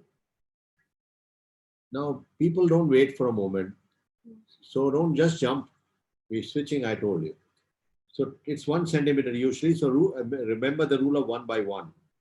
Easy to do that. I've taken a bite and now I will keep the needle on the needle holder and I'll use an instrument which I've just taught you. That's my V. See that V, beautifully seen. And I'll wrap around and you will see the beauty of surgeon's knot. This is a normal throw, not the surgeon's throw. So I'm showing you again, sorry. I've crossed. If I don't cross, the short end was there, it's come here. I pull it and you can see that it is tight enough, but don't make it too tight. Then what do? I go back there and I call it squaring the throw. This is not going anywhere. And still it slipped. So what do? I put a surgeon's knot. 1 and 2 and I'll cross. And as I cross, you can see that the 2 pulleys are taking it down. I go back. See that? No slipping. So you learned this knot today. This is surgeon's knot. And I'll put the 3rd one to ensure that I can cut it short. And I'll hold this. This is it. And I'll cut it almost the same, 1 centimeter away from the edge. No, wait a minute, no.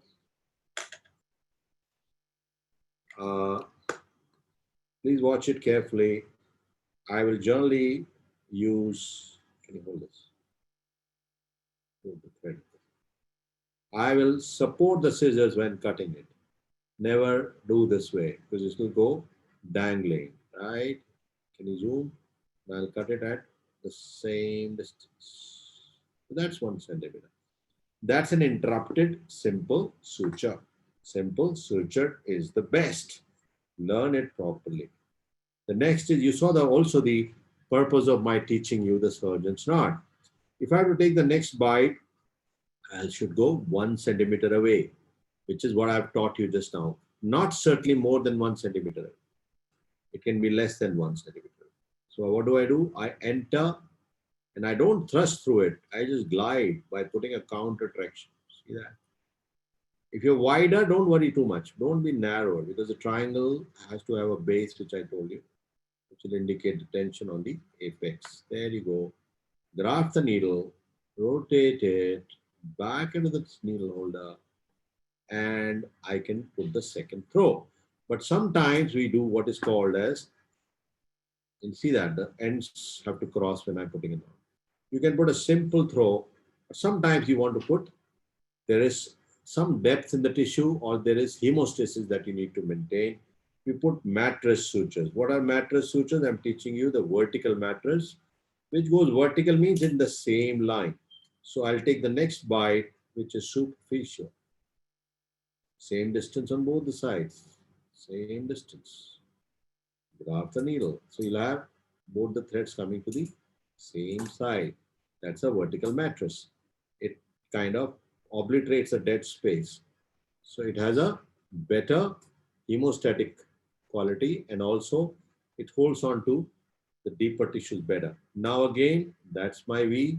And I'm going to put a surgeon's throw. I'm not wasting time. I'm sorry. I'm holding on to the end. Then I'll use my index finger to bend it, cross it, back, straighten it. It will stay. And this is my V. I'm sticking to the V and I'll cross back. That's the vertical mattress. Sometimes you want a even better hemostasis, but it will be at the cost of some cosmesis. Because the advantage of vertical mattress is it provides better hemostasis than simple suture, but not better cosmesis than simple suture. Remember that. While horizontal mattress is even worse. What is horizontal mattress? My suture would be again 1 centimeter away from the previous bite. I'll take a bite through at the same level. So I've gone through the tissue. I did not take the needle with the grip. What do? Instead of going back vertically, I go horizontally. That's why it's called horizontal mattress. It's much better hemostasis, but inferior. What was the mistake here? I didn't hold it at 1/3, 2/3. If I had done that, I would have got a much better movement of the needle. And I come out at the same level as where I entered. This will be a horizontal mattress. Horizontal mattress is slightly better in terms of the hemostasis, but inferior in terms of cosmesis. If you want the best of both, vertical mattress is considered better. This tissue, this is a surgeon's knot, and you could see that I've crossed. In this case, I'll go here, so it will stop automatically, and I'll stick to my V again, and cross back. That's horizontal mattress. Now you have 5 minutes to 7 minutes to put these 3 sutures. Simple, which is the best. It should be twice the depth of the wound. This is blocking the light.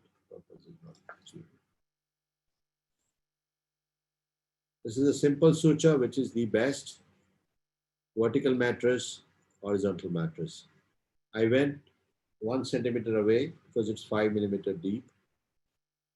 And I tied a knot on the other side. I went the same 1 centimeter, but then I came out superficially. So that kind of obliterates the cavity. You can see the difference. Here it's flat scar. The scar will be better. Here it's projected. So it will have a bit of a cosmetic issue, but this will have a lot of cosmetic issue. You can see that there's a tissue in between which will hang. And you're hoping that it will heal up automatically. So that's simple, vertical mattress, horizontal mattress. All of you, please put it now.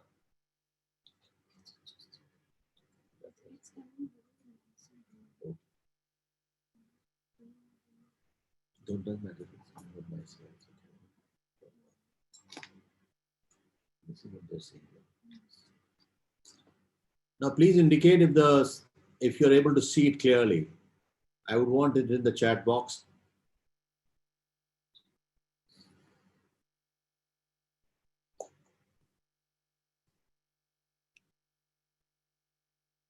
Are you able to see that clearly?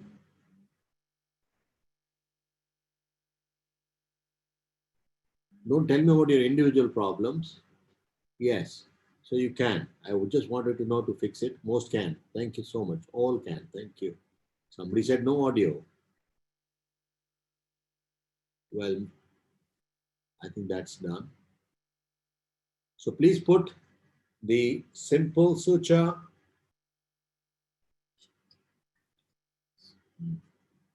mattress sutures, vertical and horizontal mattress. Switch off and take.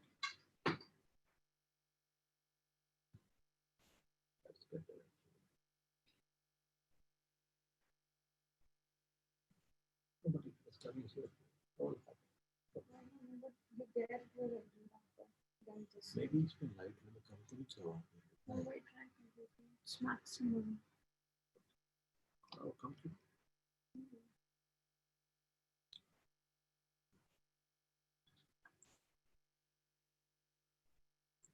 Do we have some final suture for?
should post it.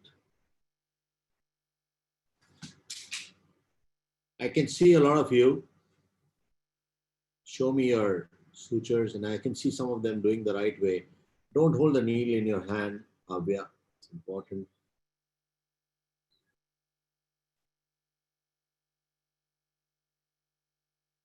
Yes, Nishtha. Dhruv, good.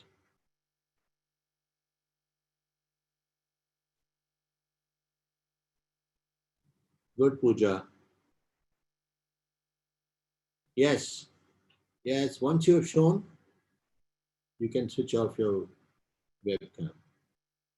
Abdul, I can see you, but I can't see your suture. Yes, that's good.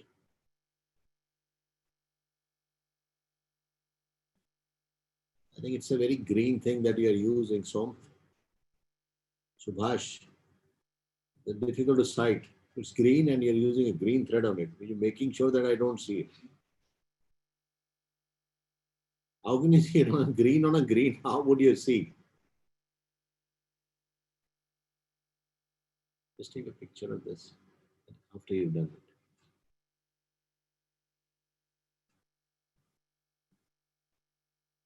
Yes.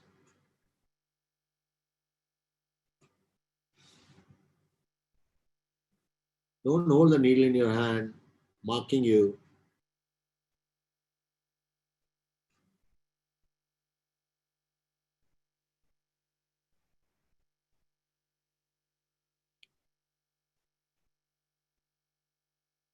No. Hmm? These are the other one.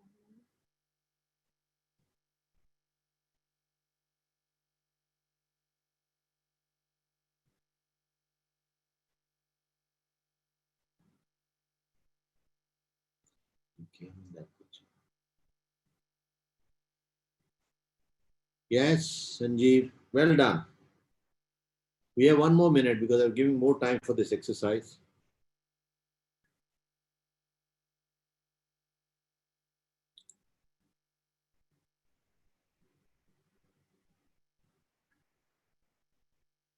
Yes, who is this? Chetan Mittal. Very nice.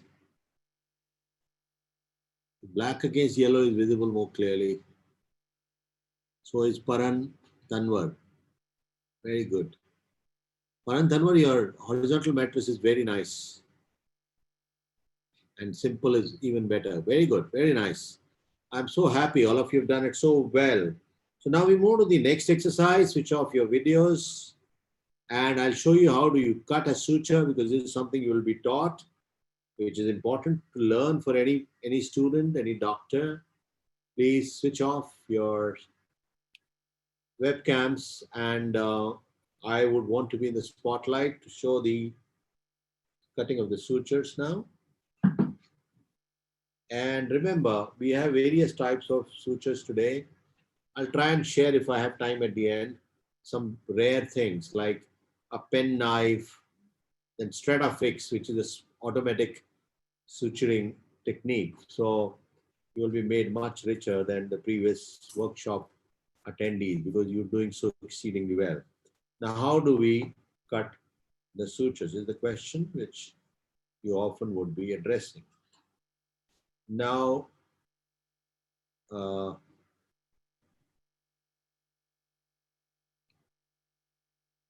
this is it, and you can actually see it more clearly. It's very bright here. I hope you're able to see. Now that's right. Now remember, when you're cutting the sutures, you need a forceps and a scissors. This is a suture cutting scissors as I showed you. It has got a straight lower end and a curved upper end. So what it does is it can hook on. See? It can actually hook on. If you can zoom in, that's right. So what can it do? It can get the thread in your control. Or for a simple suture, you will pull any leg and you must come out with 4 legs at least. That's a simple suture, and you can cut it, and you can see that it's got 4 legs. The 4 legs are here.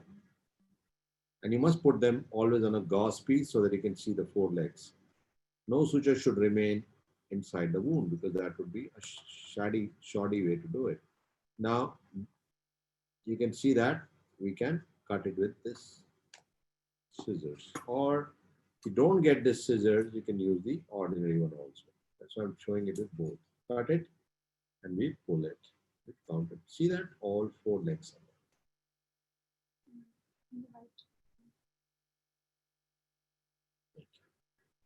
All 4 legs.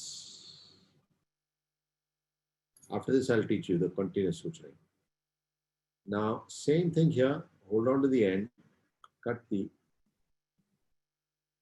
short end so that the minimal amount of, see what did I do? I cut close to skin so that minimal amount of thread traverses through the, from outside traverses through the inner part because it's already contaminated, which is outside. That's the, these are the 4 legs and the suture is out. Now what we are going to do is you can put all of them together and see. You must count how many were put and how many were removed. Very important in today's era of consumers protection issues, and also as a good scientist, learn the correct way of doing it. And that's my job, to teach you one correct way of doing it. You can see all of them have 4 legs. And there are 3, I put 3. So I'm happy with that. Now I have the wound ready. If I want to put continuous sutures. Now how do I put the continuous sutures? I can use a longer thread, but I'll manage with this, because it's just to demonstrate. You guys are very clever and you learn very quickly. So 1 centimeter bite and not more than 1 centimeter away from the previous bite. I'll pull at the thread. I'll stick to the V, within the V. And what do I do? 1, 2, 3, surgeon's knot. I will cross, square, and that's it. It will stay. Now I will keep going at a distance of 1 centimeter. And at the short end, assistant or I will apply an artery forceps. And now my assistant will follow it up with me. Whatever I done to the short end, apply an artery forceps so that it doesn't hang around, doesn't get confused, and you don't lose it. If you're doing it alone, that is also possible. Hold on to the thread, keep it vertically like this. Can you see that really can help? Take a bite there. Go to the next step. There'll always be a movement which is slightly at an angle because you need to keep coming out at a distance of 1 centimeter. There you go. And I'm holding on to the thread. Make it like this. And where do I enter? Here. Where do I come out? 1 centimeter from the previous one.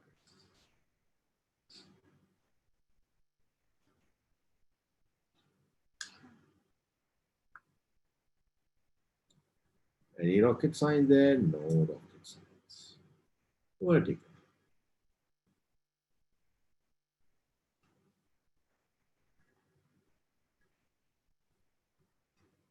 One centimeter away, I come out, but I keep it vertical there. So you see, all of them fall in symmetry, and you don't need an assistant. Keep it adequately tight. Where do I come out? 1 centimeter away.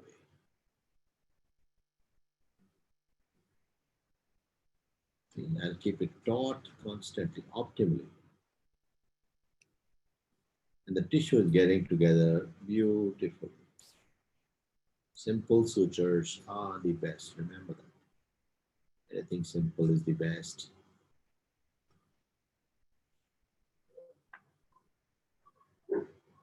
See, I'm just about to reach the other side, and I would want you to do it. I'll stop there to teach you the Aberdeen knot. Why should you not put a normal knot? Use your 2 hands very effectively. Please start putting the continuous sutures, all of you.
I think you're all doing it and I'm watching you. So just keep doing it, relax and do it.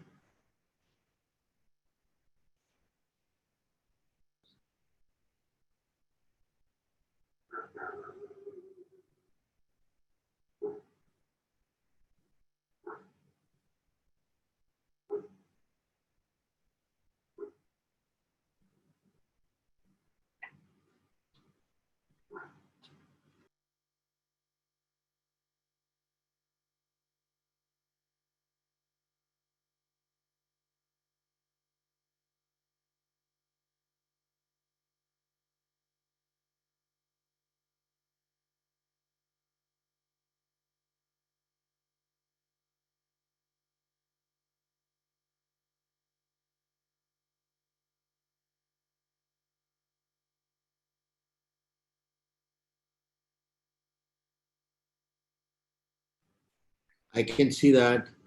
Pooja, you've done it. Keep it there. Brinda, don't rush. There's no race here. Don't get into rat race even in your practice.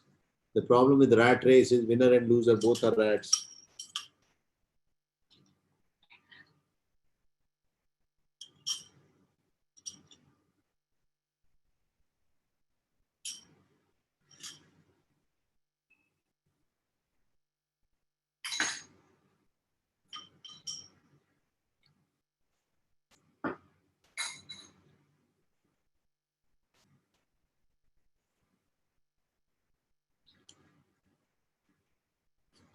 बढ़िया.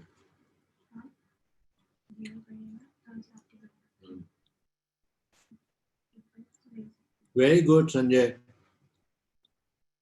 Sanjeev Reddy.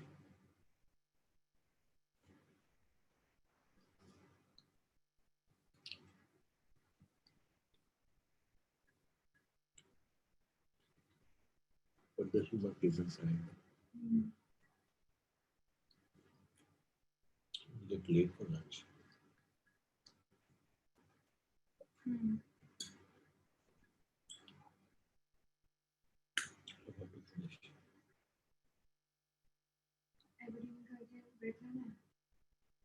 Aberdeen का Bowel. पता. यही खाते हैं कुछ.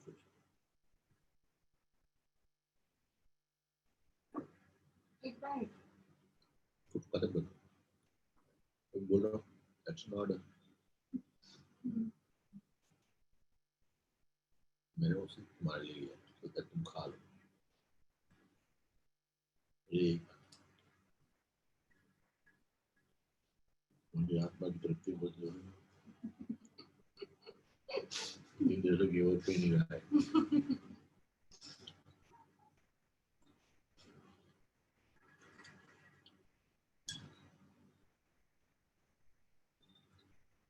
Yes, Pooja. Picture डाल. बोली की पिक्चर डालते जाओ. सारे ग्रुप्स में.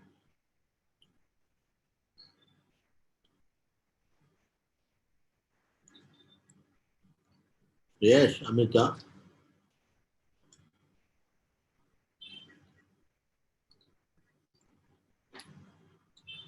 फिनिश कर दिया मैंने. फिनिश कर दिया. एबरडीन के लिए व्हाइट बोर्ड चाहिए. abdominal wall closure नहीं सिखाया. Yeah. abdominal wall closure तो नहीं सिखाया. Very number.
लो start करते हैं.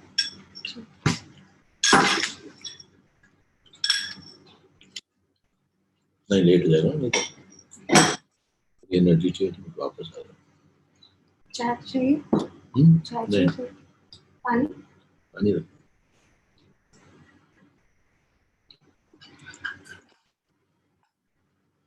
I think I've seen Aditi, yours, Nirmata, Nimrata. Now I think we can move on to what do I do with the knot here, and I'll also teach you the Aberdeen knot here.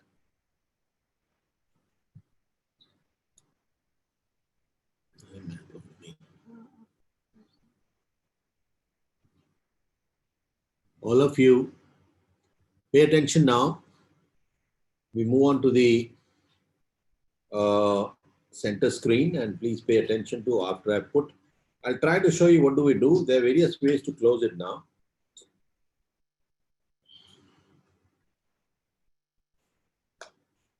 So we actually have us using the same thread, so it's short. Maybe I'll show you again. But what do I have? Same old story. I have a V, and I'll take a throw cross. Now I'm putting a simple one here. Square it. And actually it's too short for anything. So what I'll do is no problem. I'll use this a little longer so you'll be able to see what I'm trying to do. There is a problem with this kind of a knot here. When you put continuous sutures. Pranjal, please switch off your webcam. All of you switch off your webcam, please. Pranjal Jain, switch off your webcam. Thank you. Right? Now I'll also show you what sometimes is done by holding the throw. So you should avoid it. I've already taught you. I would have rather put a surgeon's knot so you can understand. But I'm trying to teach you something else here. So I'll just be done. Otherwise the length would be a problem. Now I put a usual reef knot, and now I'll cut the end. You can see that I have done it. But there is a little problem here. If you can pay attention, I started with a single end, single thread, and at the end I have 3 of them. So I think one of them is a continuation of the same thread, and possibly that's an issue. See that? I can pull it and the knot is all done. It'll all open up and you'll have bursted down. Therefore, we must put what is called as an Aberdeen knot. So Aberdeen is a place in Scotland. I have worked there, and actually it's one place which was known for fishermen, and a lot of fishermen use this knot. I'm opening it up to just show you the next one. Whenever you can open, don't cut it. That's why I'm trying to open it. So at the end, we can cut it here and we are done. Now,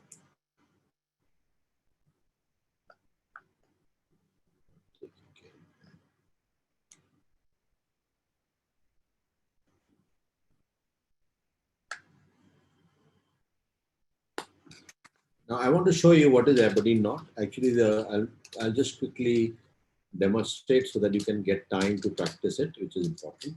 It's another type of suture in the process you will see. See, these are the fancy ones which have come today. It's a 2-0 Vicryl, which is actually Vicryl Plus. You can read it nicely.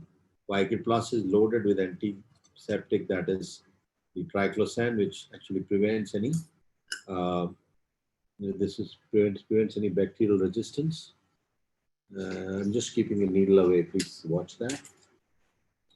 And it is something you have in your toothpaste, also triclosan. It acts by a different mechanism. Can you see that now? The wrapper is in my hand. What do? I'll take the wrapper away. The needle stays here, so nobody's hurt. The wrapper goes away. I'll put a continuous suture just short distance to show you what do I mean by Aberdeen knot. So I'm putting whenever you have this situation that you're putting continuous sutures anywhere in the rectus sheath mostly, that's where it is used. And that's what is closed. And when we teach mask closure techniques to students, we show with a simulator which looks like a abdomen. Now I'm showing you index finger throw, which you can do with hand also. And see, it's flipping away. So what do? I tie the surgeons. So 1, 2.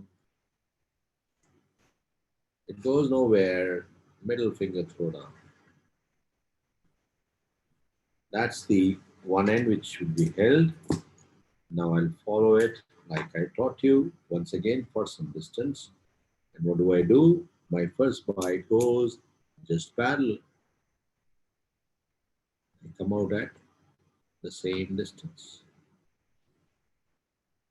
And now I'll use the thread myself to go the way I've taught you.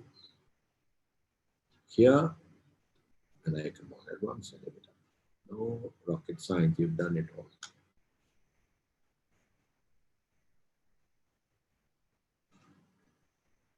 Believe that I'm going to put it throughout, but I'll try to save time. This I've already shown you. This could have been a little wider, but that's okay. Here, fine, because we have more than 1 centimeter anyway. And if I have to lock, I'll have to go through this, which is what happened here inadvertently. So I can teach you locking. Locking is not something which is done routinely. Locking is done when you want hemostasis or you want to avoid a bursting effect, which is not relevant here. We do that in many places. So imagine that I've gone through all the length, which will take me some time. So drink here.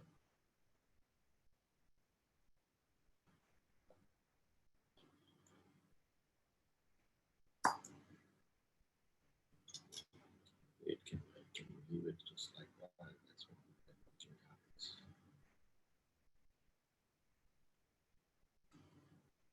Just give me a moment. This thread is getting entangled. It's a finer thread, but we'll have it. So suppose I've gone right through and I'll, like in the previous scenario, I'll end up with a loop and a straight thread. And I'm not going to put the, okay, I'll go the whole distance so that you don't have any confusion in understanding as to what is my purpose of putting an Aberdeen. So I've reached the other end, imagine, and then what do I have? I have a loop and a straight single thread. Previously you saw I started with a single thread, I had 3, which was a wrong thing. Then what do I do to tie the Aberdeen knot, which is also called as cobbler's knot. Some people call it fisherman's knot. But remember it as Aberdeen knot or a seesaw knot. That's what is taught in a lot of colleges. So what do? Seesaw movements. That's why it's called a seesaw knot. So what do? I spread the index finger and the thumb like this. Okay, now I'll spread it like, the moment I do it like this, it pulls the thread down. And the other end, the single thread is in my other hand. Now what do I do next? I'll pull this single thread through this loop to create another loop. And if I use my little finger, it's a cobbler's knot.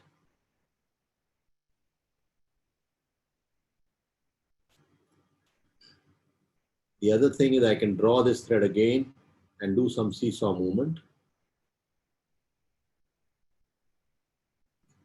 This is called seesaw knot. When you've done the second one, please tighten it with the lower end so that you don't have a loose loop to create another loop. So you need to put at least 5 to 6 when you're using a monofilament. And you can use your little finger, which is cobblers, or you can do the seesaw movement, which is the seesaw knot. This is cobblers. You can keep putting, and you'll see that a whole lot of square throws that I'm going through. I can put as many. You normally need to put not more than 6. And almost always we put about 10 because we start enjoying putting it. Now this is not the end of it. I've got a straight thread, and unless I take the needle through this loop, it'll all open up. Once I do that and I pull the thread straight, what did I achieve? A row of Reef knots. I'll show you. There's so many throws. And what else did I achieve? I got a single thread at the end of the exercise, which has still got a needle on. And there's a series of square throws, beautifully seen, nicely visible. Now, what do I do next? I have to bury this because this assembly can poke, especially if you're putting it in the rectus sheath. It's like closing the abdomen. Abdomen is closed the same way, so don't worry about it. That's rectus sheath closure. What do I do with this needle now? I come out at the other end to bury this. And as I do so, I will be putting it under the opposite flap. And once I've done that, I am ready to cut it flush. And I'll cut this too, so you get a flat surface. I would have gone right up till here. So that's the Aberdeen knot. Anybody who has a doubt can indicate. I'll show it again. But I think it was very clearly shown. I have not gone the whole distance. You could have done that. You will do it. That was to save your time. Now I'll show you once again what did I do. That's why I left this extra distance for demonstrating to those who probably don't understand. It is here. I'm putting again. That's my V. I'll cross. Square, it will remain. I'll cross back. It's a very tiny thread. That's why it's very, it's a 3/0 micro, which is very, very fine thread. So you're not able to see it as well as I want you to. I'm just taking one bite to demonstrate what I want to demonstrate. And remember, this knot is used whenever you start, when you're putting a continuous suture and you end up having a loop and a single thread. Don't put the routine reef knot because it will open up like you saw. So what do? I draw this thread through this loop and just go seesaw. As I do so, it will go to the bottom. So it will settle down on its own. But this, I'll do this. This creates a loop again. Go through the loop, hold on to the straight thread, and again do the seesaw. That's why it's called a seesaw knot. And when you do that, you can actually bed it nicely. Then the third. You should tighten the second one, which I did. And you can actually use your little finger also, which is effective. And finally, take the needle through it so that you lock it, otherwise it will open up. That's the reef knot, again shown for all of you to understand, which has got 6 to 7 square throws, perfectly fine. And then I can bury it by going under the opposite side. I also want to teach you subcuticular sutures. So after that, I'll give you half an hour break and you can practice more. And that's we'll have the bowel anastomosis after the break. But please watch this Aberdeen knot getting buried. And all of you now, please put the Aberdeen knots.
You can see some wonderful Aberdeens. Yes, beautiful. This is Tanmay.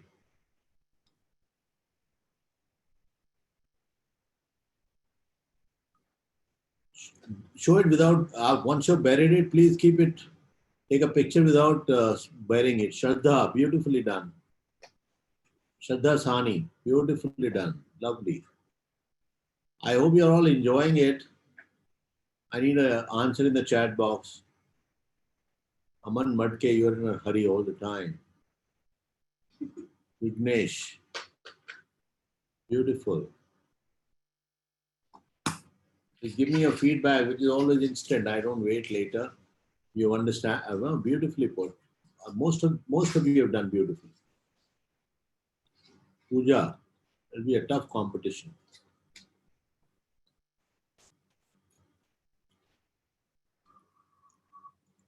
Instead of 10, we'll pick up 20 now. Because the numbers are more. And I recommend those 20 for the scholarship, for the scholar's certificate.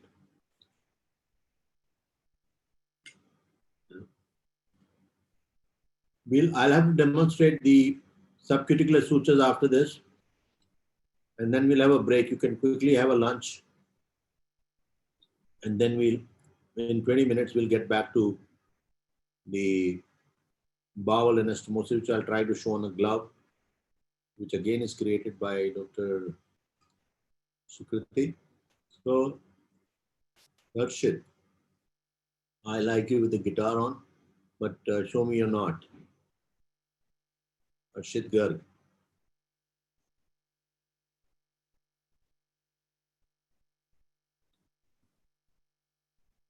Very nice.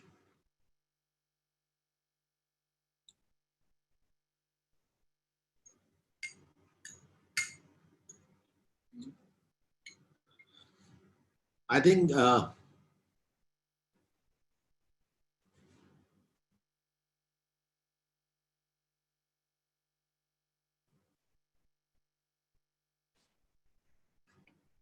I can see most of you doing exceedingly well.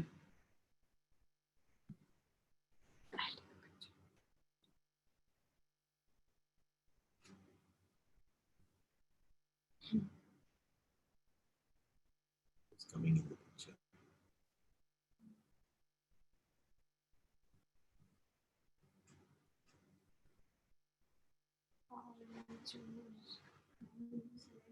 No, it's a problem. That is later. Discussion happens later.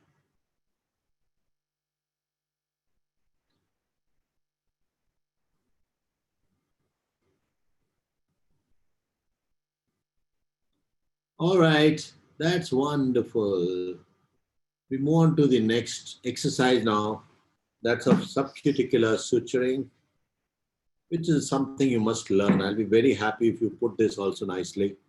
Then you would have learned something relatively less important for you at this stage, but since you're doing so well, so I'm inclined to consider the bowel for you, which is kind of half job, but we'll try to make it into better innovation next time. Very difficult to replicate bowel, mind you. Now, can I have all the webcams off and me in the center screen, please? Thank you. Thank you all. I can see some beautiful, beautiful. Dhruv, that's a good one. Organizers, can we get back to business yet again? And you're learning something very, very important. And I'm glad I'm teaching a very good bunch of students. Now that's 3O Vicryl. Remember one thing which all of you must be knowing. There are absorbable sutures, non-absorbable sutures. The absorbable sutures, the old one is natural, which is catgut. And catgut is made out of sheep gut because you can't kill so many cats to make it. So, and that's no longer in use. Very few people use catgut. And we had a wrapper to show. This is catgut for you. And it has got chromic in it. So chromium makes it slightly less reactive. But absorbable suture it is. Both are absorbable. What is the difference? The one is One is synthetic, the other is natural. And synthetic naturally will, this is synthetic, which is vicryl. This is natural, which is going to cause more reaction. It is going to cause more tissue reactions and inflammation, and it won't give us the kind of scar that you're looking at. Vicryl is synthetic and a virtual monofilament. So we don't use catgut these days, almost never. Vicryl is used instead. And when you read this number, 1O, 2O, 3O, it keeps getting smaller, thinner. So 6O would be used for vascular surgery. You're most welcome to watch my videos on basic surgical skills, which are now being made available on the group, the Gurukkul group. And you're all welcome to join the Gurukkul group, which is absolutely for no other reason but to educate. And there's no advertisement there. There's nothing commercial. It's totally academic. That's one way to teach all of you. And since I'm not a great believer of Facebooks and Twitters, etc., so that's one way of teaching. So you're welcome to watch it. Some of the answers can be given there. Now, so the wrapper is taken away, and you can see so beautifully the needle is crafted these days. Everything has got better over a period of time, and we have a system whereby, see, this is a smaller size needle holder, which has got crisscross serrations, and it can't afford an opening there or a slit there because it's very, very small.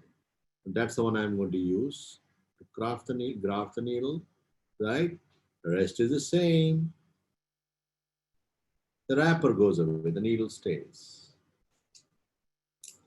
Now the subcuticular suture is a cosmetic suture. It gives you a very good cosmetic outcome. Of course, this is a synthetic material. When you're doing it on your stuff, it will do very well. What do? I enter at any end, which I fancy. Usually it's the right, for a right-handed person, it is the right apex. It's important to follow your thread and needle very well. And I don't pull the thread completely because that's what confuses the job. I mean, it makes it very difficult. At the end, I'll use it. So what do I do next? What is pink is cuticle. And it's not subcuticular suture, it's actually a cuticular suture, so that's a misnomer. And I will just take the cuticle. Now, it's important to remember where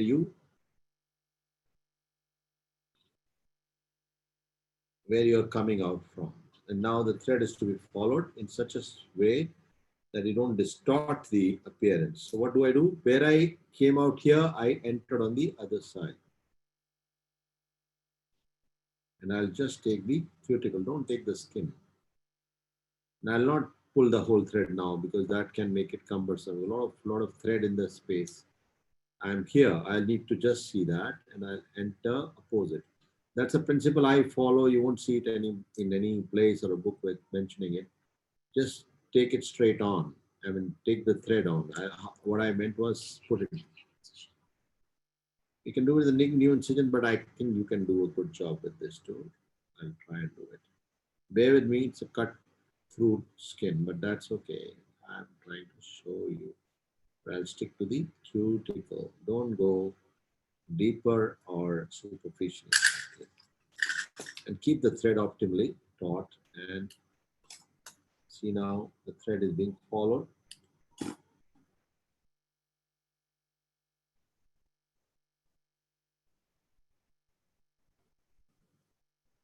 need to see also.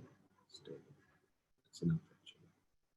Now I will enter opposite at the same point. See that? I'm trying to show you. This is completely budget because I've used it so many times now. This incision, but not being lazy and trying to save time so that you can do some other work. That's cuticle, and I'm going through the cuticle. Don't take the skin along, and each time I pull it, the tissue starts getting together. And there would be no suture on the surface. I'll enter right where I came out on the other side.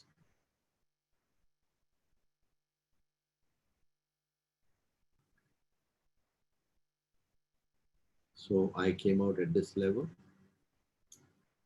and I'll enter opposite at the same level.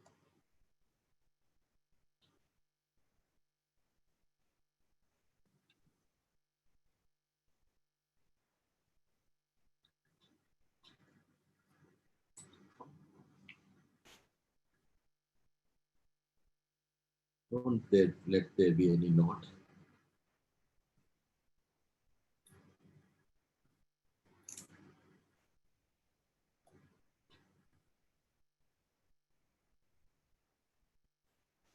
The principle is you enter where you came out, opposite side.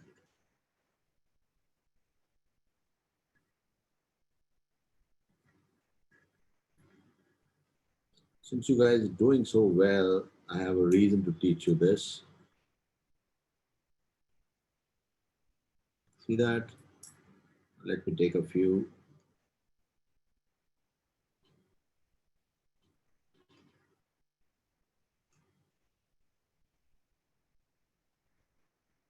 Don't get into the deeper tissues. So I'm sticking just to the cuticle. And important to learn what will I do with the ends. So stay focused. Don't ask me to repeat it. It's very difficult to repeat such exercises. And same level, I'll come out on the other side. Exactly the principle I'm following is where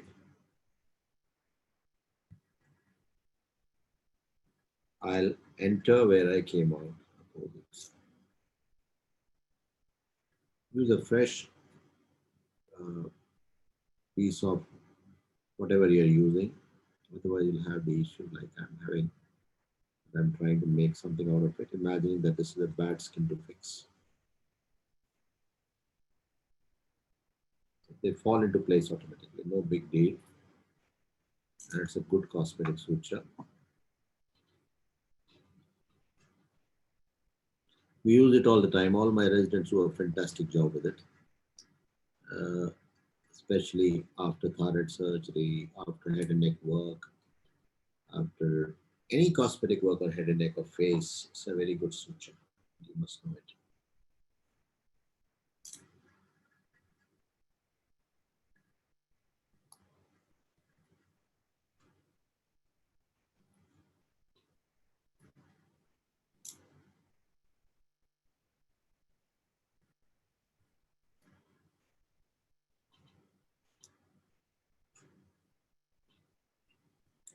I'm almost done. I reach the other end. What do I do here? There are various methods. I can leave the ends long. Let me, probably I'll need one more bite. Should obliterate it completely.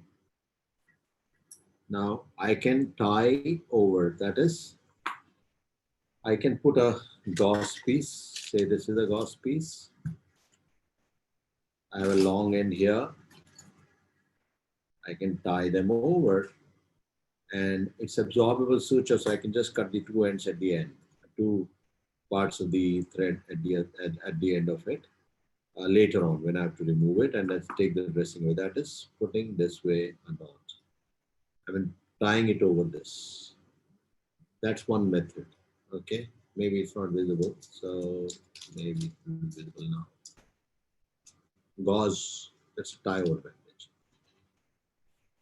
Okay, which will keep it taut. The other is, there are many methods. We put a knot on one side and then what do we do for this end? It's a very special way to handle it. You take a zigzag suture. You take this called Z suture. You come out at one end. I have come out at one end, haven't I? Yes, I have.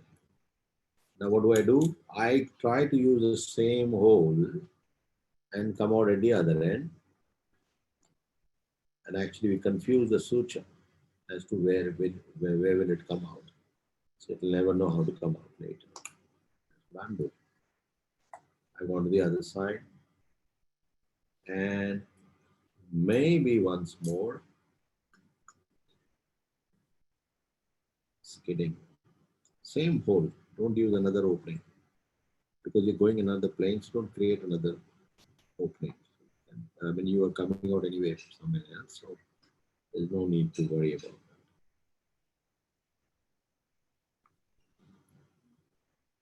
Sorry, rotating.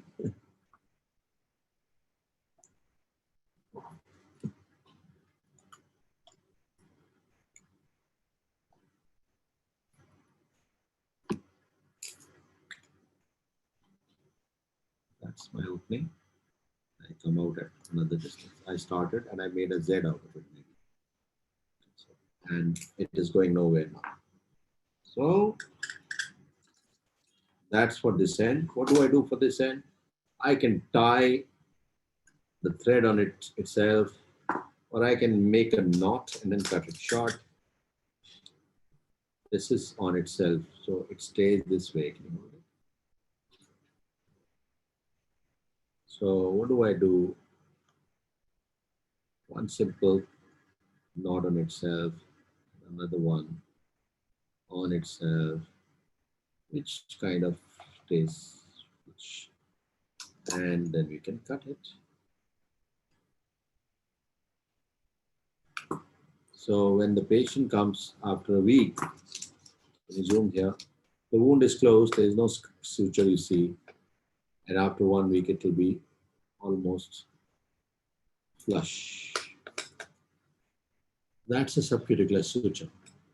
Please start putting the subcuticular suture now, and you keep doing it till you're asked to get back to the next exercise. And maybe I can see you in gallery again.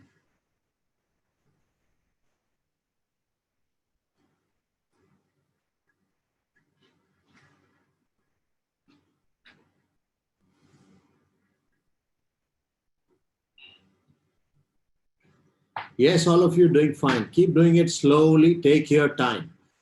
Following this, you have lunch. And what time is it?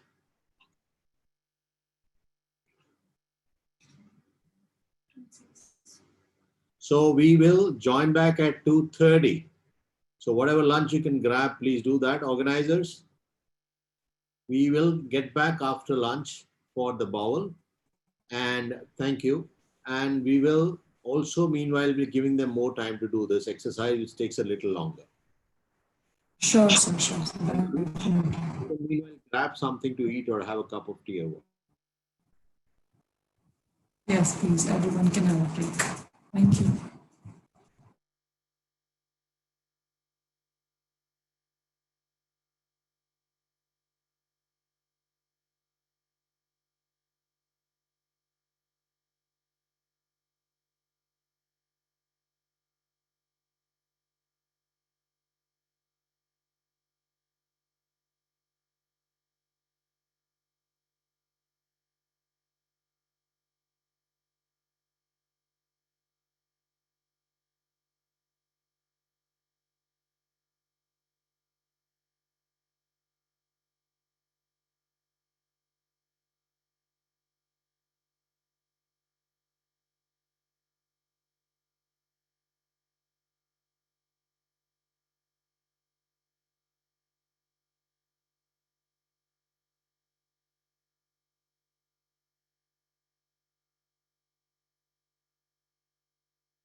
Yeah. On.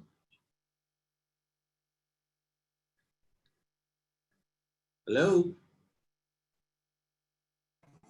Hi, sir. Well, we will start as soon as they are done.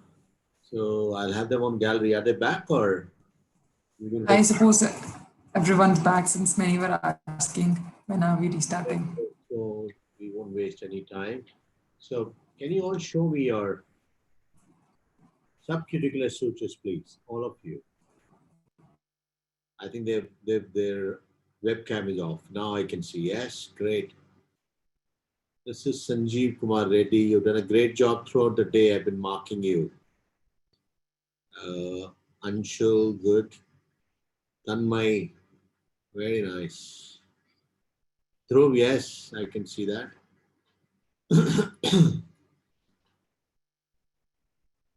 Shraddha, I can't see your suture, but I can see your name there. Som Subhash, I don't know, how do you pronounce it? Somit Subhash. All right. I can't see the incision, so you probably must have done a good job only. Arlene Kaur, got very nice interrupted sutures, very nice subcuticular sutures. Congratulations, Arlene. Anshul, yes, good. And who else?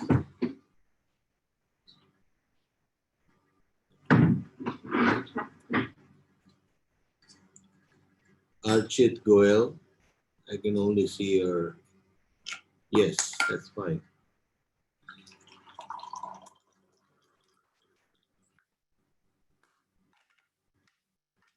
Achit Chakravarti, this is not a platform to ask that question. Stapler to, don't try to unnecessarily bring in what is not required. Ask questions which are relevant to what we have done so far. We're not talking about stapler and anastomosis so far. You can ask that question, put it in the question box, and don't write it to everyone. And just ask your question and leave it in the chat box. I think most of you have done very well. Take your pictures and send them across. Pranik Jha, again, beautiful. Now, I think we move on to the next exercise. I'm giving you another minute, maybe, those who want to show.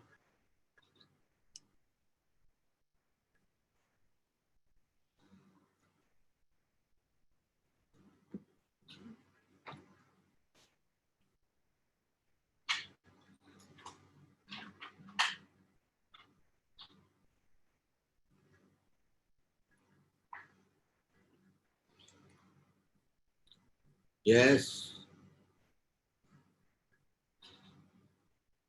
Askaroti. All right. So we move on to the next exercise. Please switch off your webcam. And the next is a very exciting exercise. You all earned it by your work today. You've done very well. So we have created a model for Bowel, which we shared with you last night. And if I can have the, yes, so I'm going to Bowel anastomosis. And remember, first I'll discuss with you the principles of it, and then we'll get down to the doing of it. So remember, which is the most important part of bowel that should be allowing it to heal. I'm first making a cross section.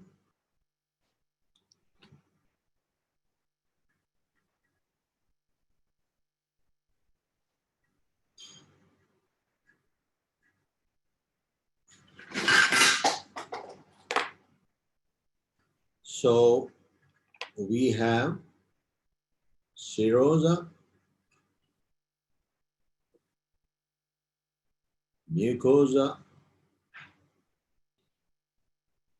and the submucosa. Remember something very, very important. When we are closing or suturing the skin, this is skin, we suture in such a way that we evert it. We don't invert, because if you invert, the skin won't heal. You need the edges to come to each other. So we evert the skin. But in bowel, we invert.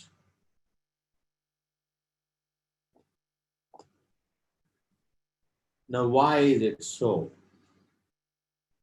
The answer lies in this section if you watch it carefully. The least important part is mucosa. The second important part is serosa, which is responsible for healing. But the most important layer in anastomosis or the healing of bowel is submucosa. Please remember that I'm marking it as SM. And you need to approximate the submucosa of the other side with it. So suppose this is the other side.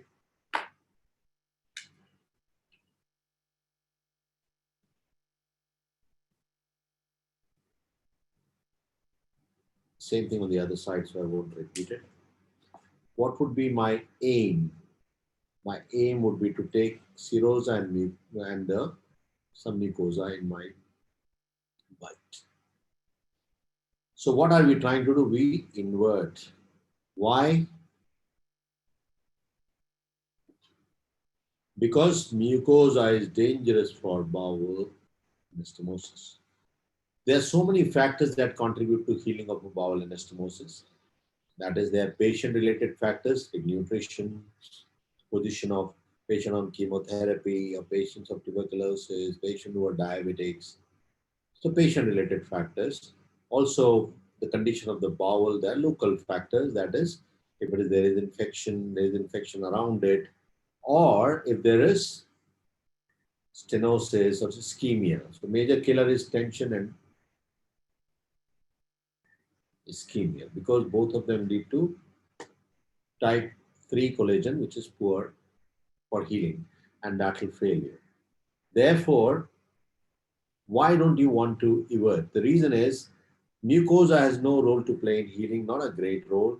So if I have mucosa everting out, it will keep on sloughing and won't let the edges come together. And then when it sloughs out, it will leave a little hole there.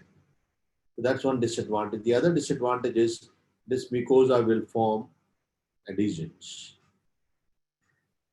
So pouting of mucosa is a local factor there. So I told you patient-related factors, then local factors which I've explained, and then there are technique-related factors. The technique is whichever technique you follow, whether you do a hand sewer anastomosis or use a stapler, somebody asked, it doesn't really matter. They have equally good results. But we must know hand sewer anastomosis all the time, because if you don't have a stapler or the stapler does not fire, you are fired because you don't know what to do, because you've not done open anastomosis. So learn the open technique, that's more important. But they are not different from each other in terms of outcomes, so there's no confusion about it. So if I don't want the mucosa to pout, so what do? I will have to invert it so that mucosa stays inside. Right? And for this purpose, there are various types of anastomosis which are done, various techniques. That is submucosa, that is mucosa, submucosa, and serosa. Same thing on the other side.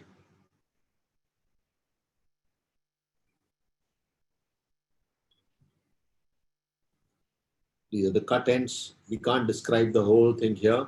I'll once again encourage you to watch the basic surgical skills done on the porcine bowel that is recorded, and it is there on YouTube channel. So please follow that also. This is just to let you do some hands-on, but everything cannot be covered. So what would I do? There's a technique where we take all the layers. So what will be the risk in that? When the edges come together, the mucosa can pout because usually it's lax. So we do one layer which will incorporate all the layers. Then we do seromuscular closure beyond it, which is called lamberting, which will invert it inside. So that becomes a 2-layered anastomosis. It is not very popular because it narrows the lumen.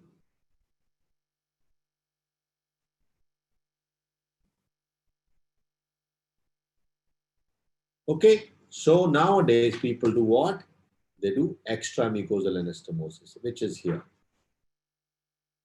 What have I done here? I've just taken a simple interrupted suture, not taking the mucosa. Then I don't need to put another layer because I have excluded mucosa. So what was my purpose of putting the second layer was to basically make sure that mucosa doesn't pout, because if mucosa pouts, that will slough out, leave a opening, or it will form adhesions, and it's likely to cause more leak. Plus, this will narrow down the lumen. So I've given you all three reasons why two-layer anastomosis is not so popular. Interrupted is now popular. This is called extra mucosal, which you're going to practice today. Bowel anastomosis interrupted. Again, watch its video on the YouTube. The links were provided to you, but some of you are not in the Gurukkul group. So therefore, join Gurukkul group. You will get all these videos automatically. The links also automatically will follow. So basically, exclude mucosa. That is mucosa. I don't want mucosa. I want some mucosa, which is the toughest layer of the bowel. That is why you must have the toughest layer approximating. That's what you're going to learn. What have we done? Again, it's an effort from my student. What we do is we cut a glove and we double folded it. So we have two ends, which is shown to you in a video. And we're going to use that as a bowel on both sides. So what I'll do is I'll be taking a bite and exclude. So imagine this has serosa and some mucosa. And I'm going to take interrupted single layered bowel anastomosis, what I'm going to practice. I hope that is clear. That was just to give you a background before I move on to the actual hands-on. Okay. Now, give us just a moment and we will pith it to show you as to how do we do it. I'm sure all of you have also prepared it. So once I'm done, then only you will practice it.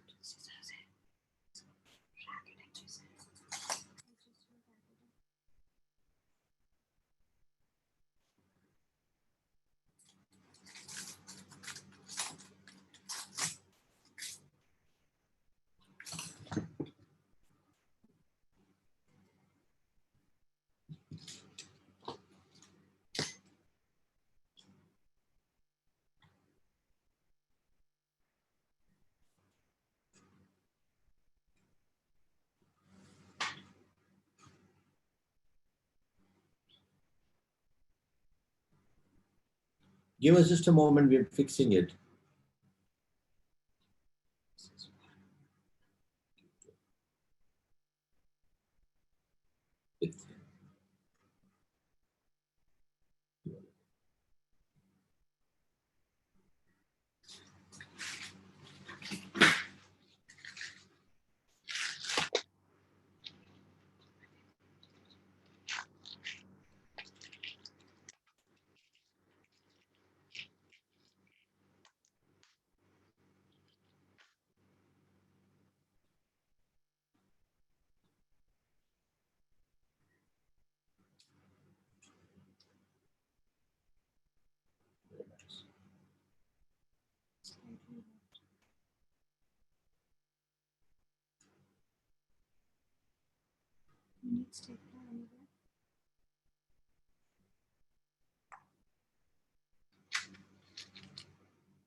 Now we are ready, and I'll just get the suture to show you.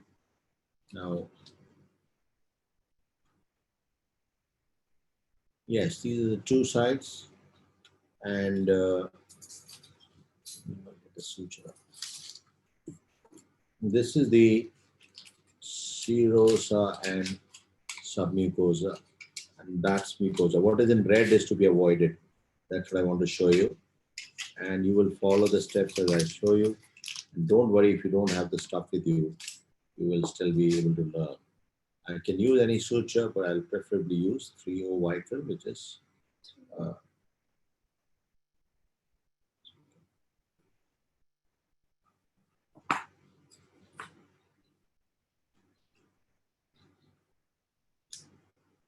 same drill. Take the wrapper away. Now what do?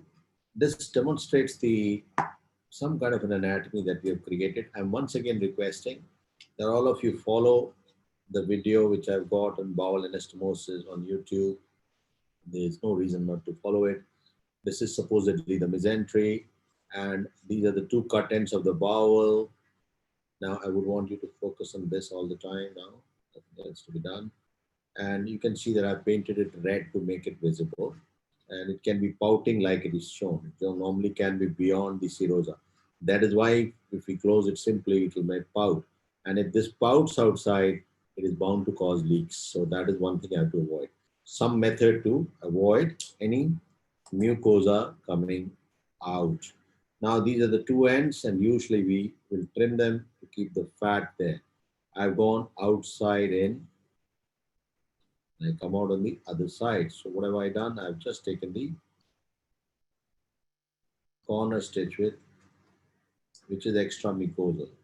And I'm not tying it, I'll just hold it in an artery forceps because I'll use this to guide my further work. I'm constantly repeating, this is certainly not the ideal situation, but you should. Now I'm trying to show you at both the sides, I'll put a stay suture. I would want you to see it carefully, and I would want the camera also to be focused on this. See, I'm avoiding what? I'm not taking mucosa. That's what I want to show you. Outside in, and go inside out. This is what you do to the corners, right? Don't worry. This is being done in a very unusual scenario, but we can't give up.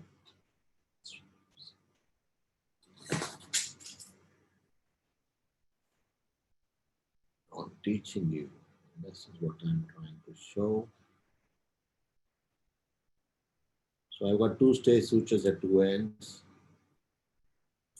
right? And then I'll just put interrupted extra mucosal bowel anastomosis is what you're going to learn today. At a distance of not more than 3 to 4 millimeters, we take a bite which excludes the mucosa. And how do you exclude it? If you do it like this, it will cause problem. Hold on to the serosa, the mucosa drops. What do? Now I put my usual surgical knot, surgeon's knot, tie it. And I'll cut it also short because it's 4 millimeters.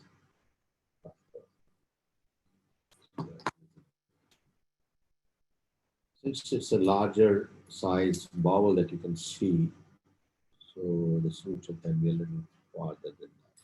There you are. Same distance, I take the next bite and I will put interrupt sutures right through. I'll show you once and then I'm sure you'll do a fantastic job. This is the V I'm going in, then I'm crossing, as you can see. This is the V again. I'm in the V, no clockwise, not anti-clockwise business. That's perfect.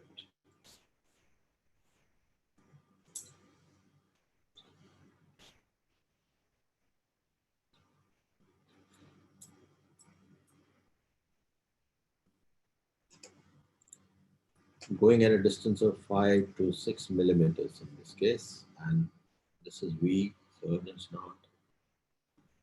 I'll need more than one thread because it's a much larger size of the glove. So Bowel is much smaller, which we practice on. It will give you more chance to suture.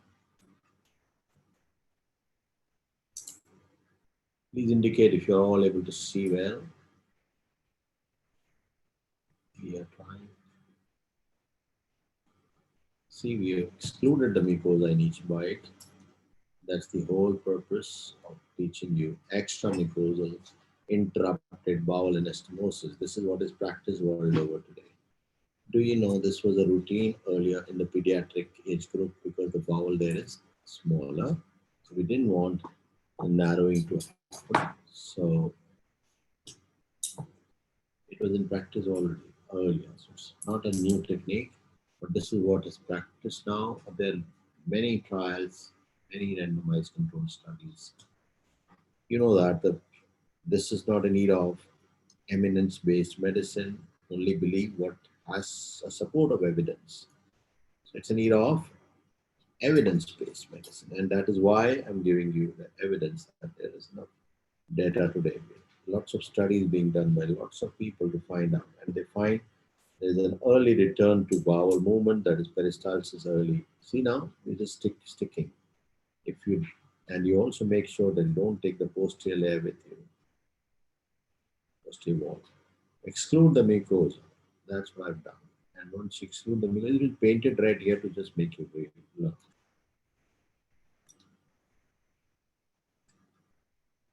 That's really the first time that we are demonstrating with a glove. It just occurred to us that we can do this. We can't get the porcine gut in this COVID time, so we can't give up on this. And red was to make it look more real. So it's a living tissue. Pick up the serosa, exclude the mucosa. And we keep going. I'll do to the end, and then I'll ask you to start. But the only exercise I want to show you there is how do you flip over to the other side. This is how it is done, and we practice it. This is what is practiced in my unit as a routine, and we find that it's a very effective method. Faster, easier to learn and teach, reproducible, early return of peristalsis, less of narrowing. There is no disadvantage at all. Some people like to put continuous sutures also, but they should be extra mucosal. There's no difference between the two. Interrupted is what is recommended. Interrupted is what we teach in the Royal College course also, which is BSS course. This is mostly the interrupted that I'm sharing with you. Extra mucosal. You can see that I'll need another suture to complete the job.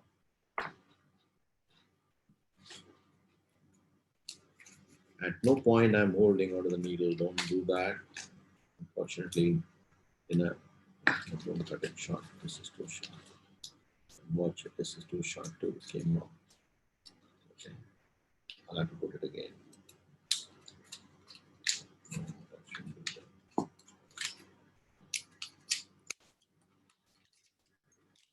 Okay. So I've taken another suture just because I need one more. And the one, don't cut it too short, please. Cut it longer than this, okay? So that it doesn't come off. And it has come off here. Here, put the surgeon's knot. Exclude the mucosa.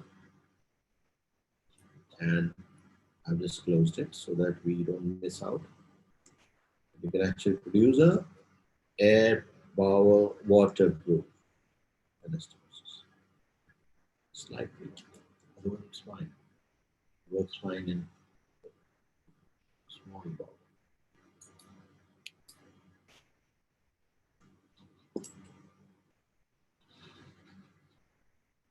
This is the end. I've excluded mucosa. Mucosa excluded. So therefore, it is called extra mucosal interrupted bowel anastomosis. You're learning the most modern way of managing it.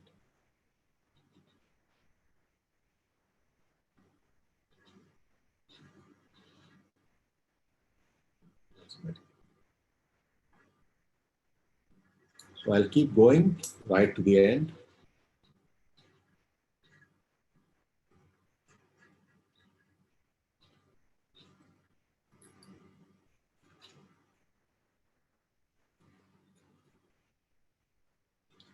Some of you can argue, we are not going to be all of us doing surgery. Well, always learn it. You should know how to do it. You never know which situation you get into. So this is an extra learning for the bright students today, since I got a very good bright batch. And I'm inclined to teach good students more than usual. So they're all the students who want to learn. Don't have to learn only because you will become or you won't become a surgeon. That's a very shabby way to look at life. You should learn all the techniques that you can. If nothing, it will make you prepared for any more light situation where it can happen to you. Extra mucosal, as you can see, I have to go close to the angle where I'll show you what we do at the angle, and then rest I'll just be repeating. When I'm repeating, I'll ask you to start, and unless I've asked you, please don't start doing it. You'll do a mistake. This is an exercise which has maximum marks for the scholars, knotting and bowel. That's what we have kept. So you can see that I'm going right to the end, started from this end, and the stay sutures were not tied, they were kept loose. Why? So that I don't close the end. I should be able to see till the end. And remember, right, when you go to the mountains and you're driving, at all turns you must have read, be careful at the curves. Same thing here. At the angles, you need to be very, very careful. This is where it leaks mostly. I've crossed and I put a surgeon's note.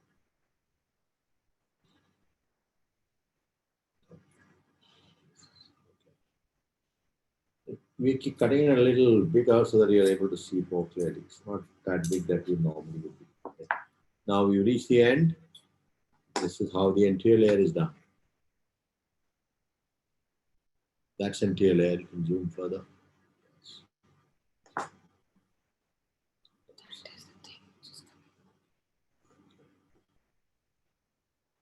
Great. So now what do I do next? I've got to the other end, and this is supposed to be not pitched in a normal situation. It was pitched because we wanted to do some work. Now what do? We take a long curved artery forceps to go to the other side. This step is important, then you will understand everything more clearly. Now, it is just the mesentery which is in the way. So there is nothing here. I've crossed, go to the other side, and I'll feed it into.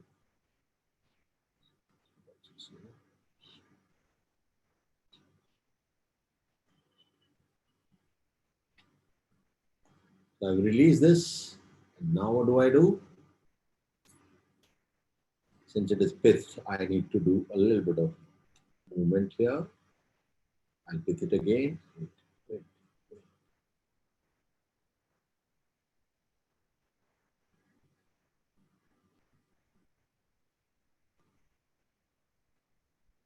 And I'll have to flip it.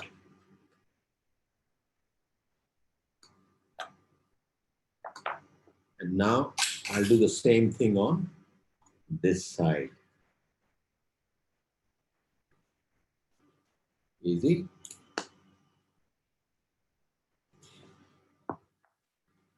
This is where I reached. And again, from far to near I'll come. So what do? I'll tie this one and yet hold it. There's no rocket science, it's very simple. I've taught you a very simple method of bowel anastomosis. Cross, tie, and I'll tie and hold it. Now I'll proceed. On this corner onwards, that's mucosa and that's my corner. So I've excluded it. It won't be like that in a normal human bowel or porcine bowel. So I'm once again encouraging you, I'm asking you to complete your learning. Watch the YouTube video of mine on the bowel anastomosis in the basic skill workshop, which is very, very, very important. I just complete it in 5 minutes and then you'll get all the time to do it. And at the end, if there are any questions, I'll be extremely happy to answer. See that? We have deliberately kept it red so that you can see here. And all credit to my students. Pritesh has put in a lot of effort, and the group that is Gurukkul, we keep it going with the efforts of my students, and she's the one who does it. So become a member and learn it. These things happen regularly.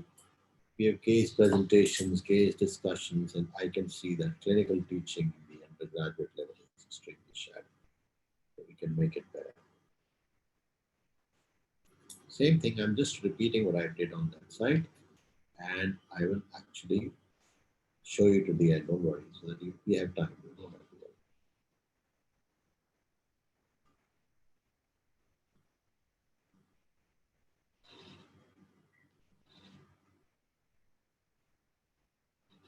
Okay, it's a glove, mind you.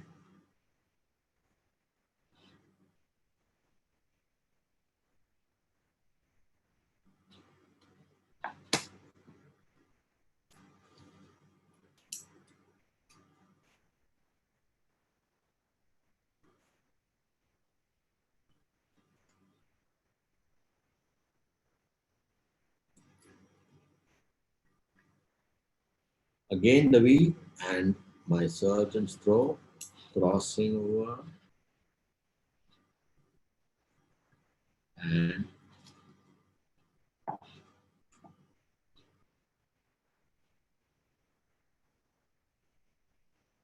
thank you.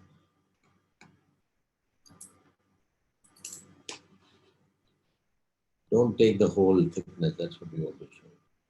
Just take the extra muco, leave one layer inside. That's why we made you watch that video, which was prepared by Sukriti to show you what you need to do to prepare for this, and work hard to learn.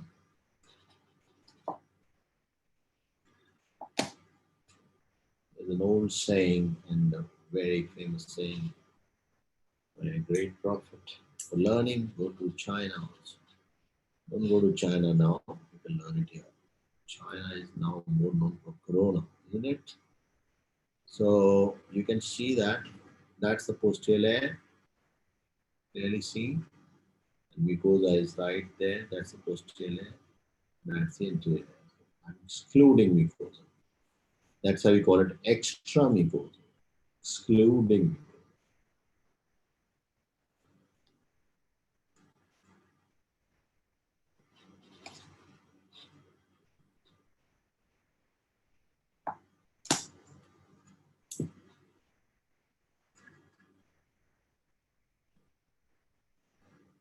But those who have not been able to prepare this, don't worry, you've done well for the day. And please watch the YouTube video. This one also, I'm sure, would be somewhere on the YouTube. And also I don't know about this one, but I have my videos on YouTube which are demonstrating bowel anastomosis. They were earlier there. A lot of people have been watching them for the last 6 years. So we've shifted them to the newer side so that you can all see it together on the group. So please visit it and watch all the skills, including the vascular anastomosis, the vascular repairs, perforation repair, bladder repair. I've shown everything. Hold the serosa. If you hold the serosa, mucosa drops, as you can see. I'll give you a glimpse of it as I finish. Then you can see.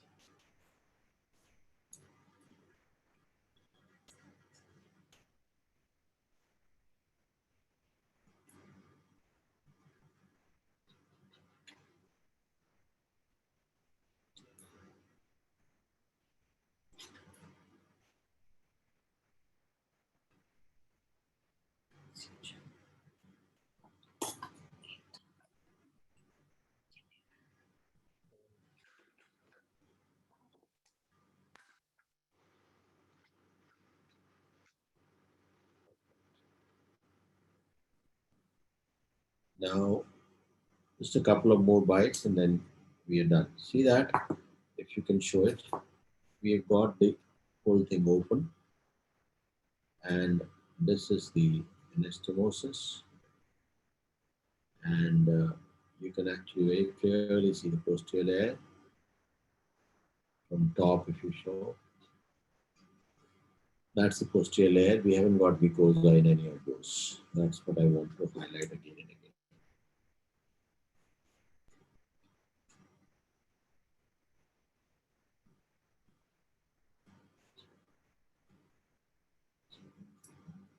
I'll just show you what I do at the end and then you can do it, or I'm almost done. This is the V that I'm sticking to. V, cross.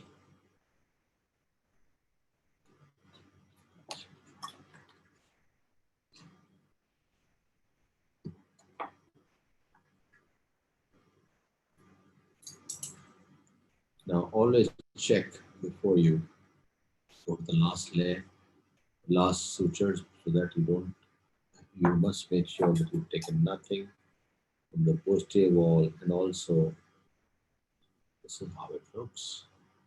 So we are fine. Now we'll go here. Be careful at the corners. So that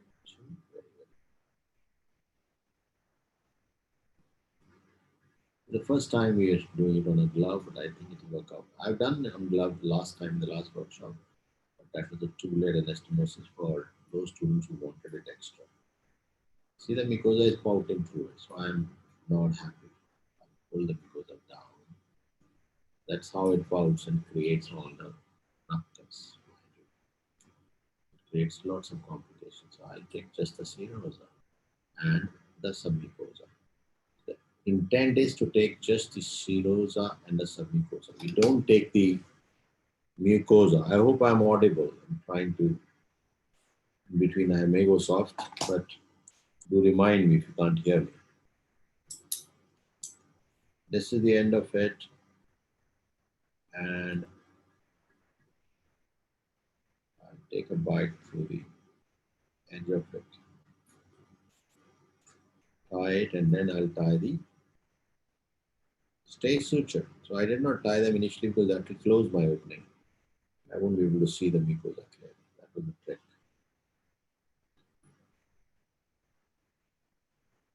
Now what do I have at the end?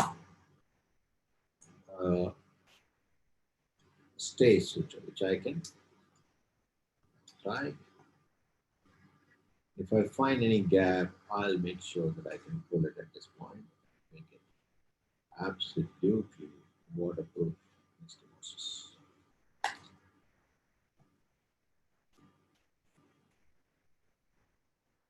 Right, so it has been everted. So what do I do now? Wait, I can take the pithing off, take it to the other side. That's how the bowel has been anastomosed.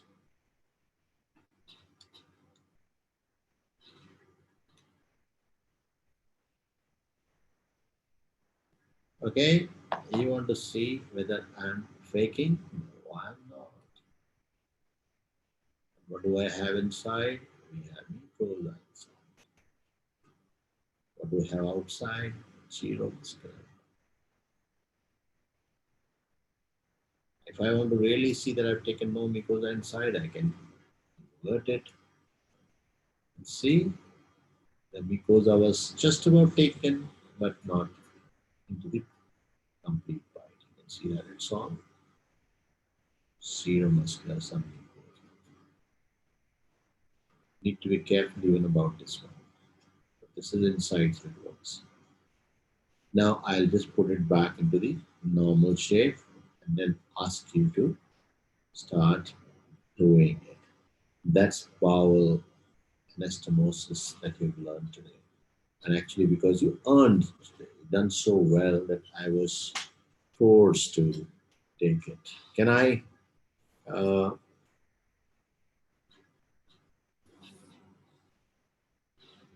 I get your feedback on whether you heard me all through, because I was not able to pay attention? Are you able to hear me? Please write in the chat box.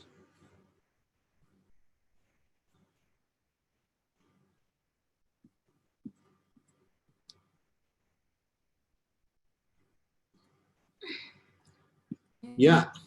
Am I audible clearly?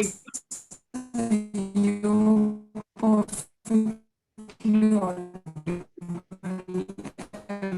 hear you. Everyone enjoyed it. Hello? Yes, yes, sir. Pushpan, can you hear me? Enjoyed it. No, Yes, sir, I can I'm not hear able to hear you you. clearly. I'm sorry. So maybe the network.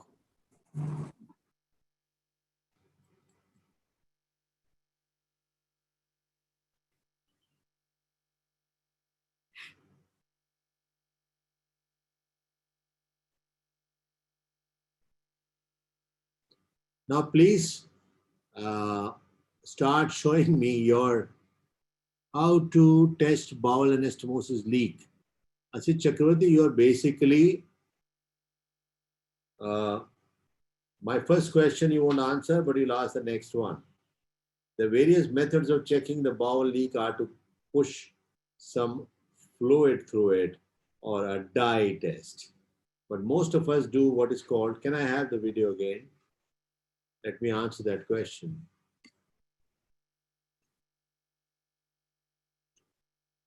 Now I'll describe it here straight on. Get me in the spotlight if you can.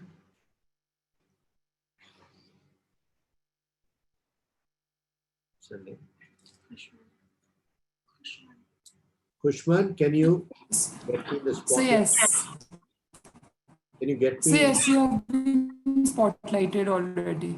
Yes, sir. So you have been spotlighted. I have been spotlighted. So these are the two ends. There's one question as to how do you test for bowel leak, which is very important, anastomosis closure. Now, usually it will not be available like a segment. So how do you test for it? There is a dye test, but more importantly, what we do is we put it in a saline bowl. Say, if I have a kidney tray, like you've seen people testing for a puncture, and we have both sides clamped, and we dip it and we look for any air leak in the form of bubbles that come out. The other method is to run it through. When you maneuver so this is suppose full of saline, I will, or water, in this case saline, I'll dip it and know. That's not difficult. The other method is I'll guide the fluid through and look for any leak. And third is to use a dye. Okay, now I don't think that question is more important than what you're doing. For all those who are doing it, please put it in gallery. I want to see. Some of them are really doing an amazing job with the bowel. Now, I'll just try and do that. Put the questions away.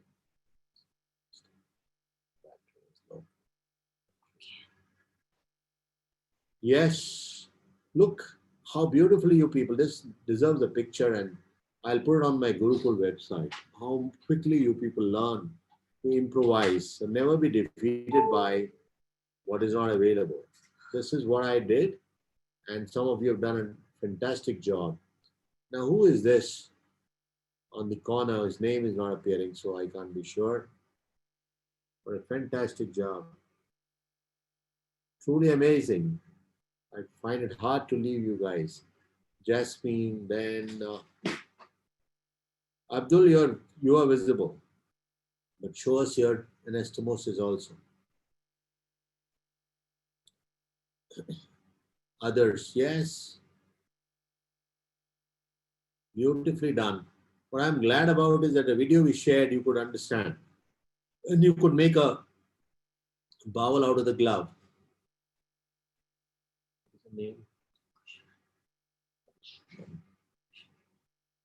Kushman, you're also doing it? I'm glad you are doing it. I hope you're enjoying it too. But you are organized it beautifully. I must compliment you for the way you've done it. Thank you.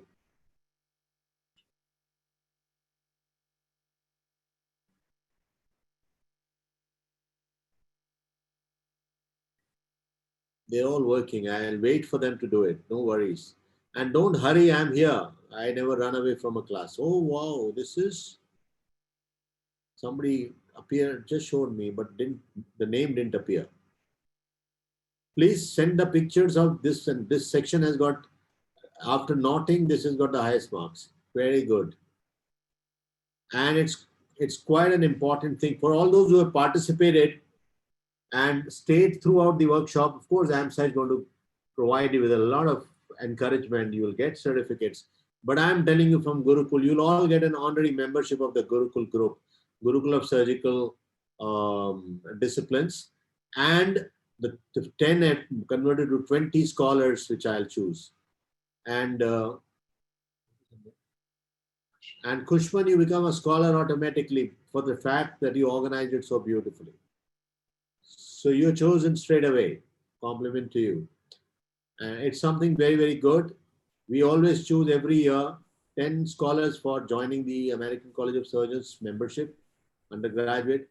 And we have already done it for this year for our annual conference, which will come soon. All of you should participate.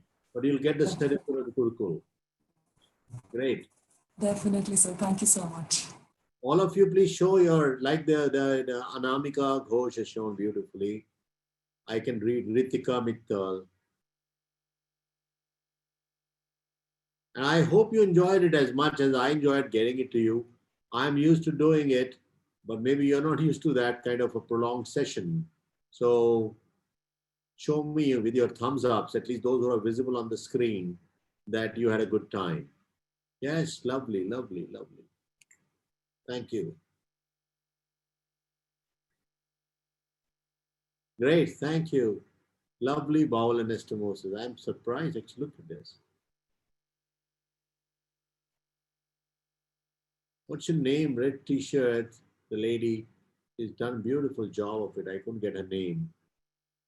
Rahima Bajaj. Rahima Bajaj. Yes. Very nice anastomosis. Beautiful. Meanwhile, please type your questions. I'll take them all. I'll not run away from it. Asit Chakravarti, your questions I've answered. There are more. Please put them. Although you keep putting them in the group also. I'll try and cover up. Lovely. Please don't rush it. Take your time. I'm patient with you all. Don't worry about it.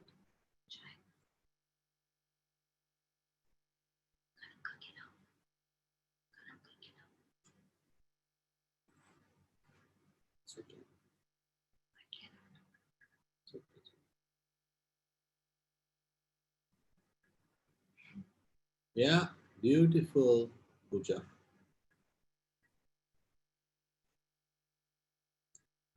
Some names have repeated because they're doing it. Jasmine, they're too far from each other, sutures, but I think you've done it nicely. Can you invert it and show me?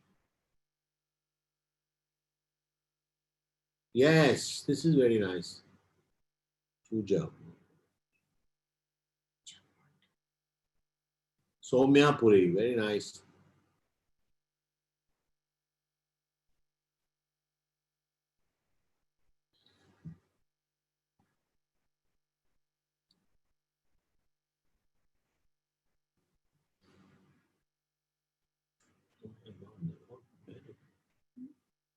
They got prepared it. All over.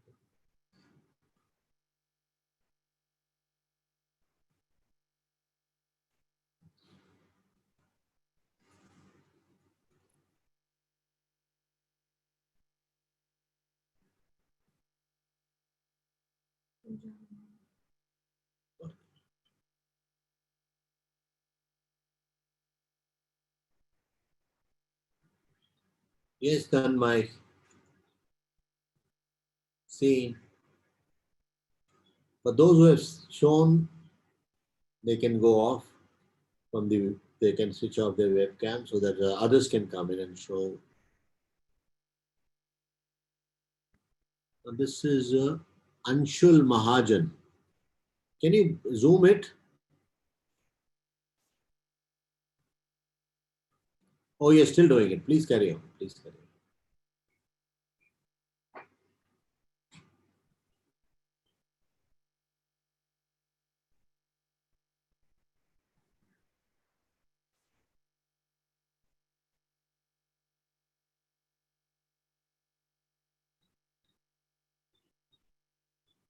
Disconnected.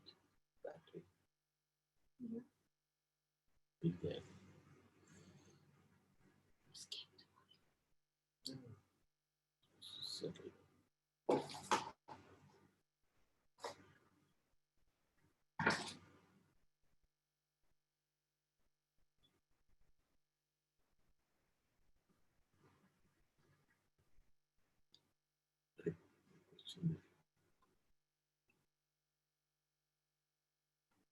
incision.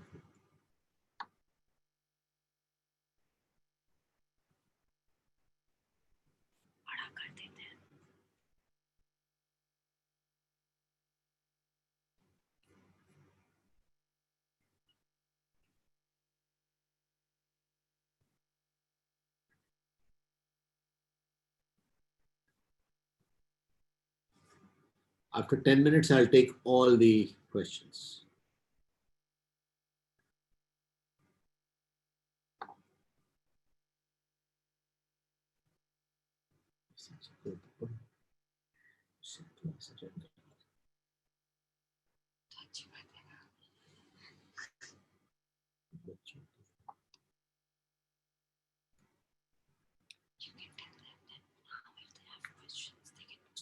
Now, if you have any questions, please post them. The previous question will be covered. Please post your questions now.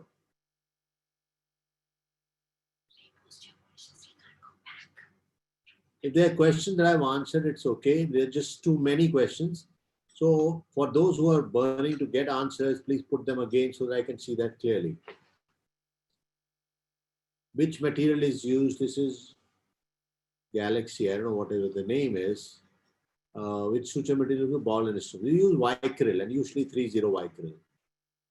Right? Vicryl is a synthetic absorbable suture. Now, any extra reinforcement required at the angles of the bowel? No, you saw that, no? I had got the angles anchored with the stay sutures. So that was covered. I think I can get this. Yeah, that's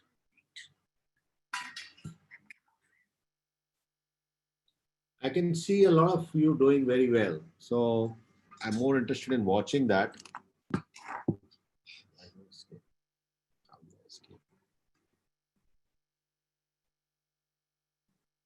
And Tanmay, the one with blue gloves, she's using hands to hold the needle. I can watch it. Don't do that.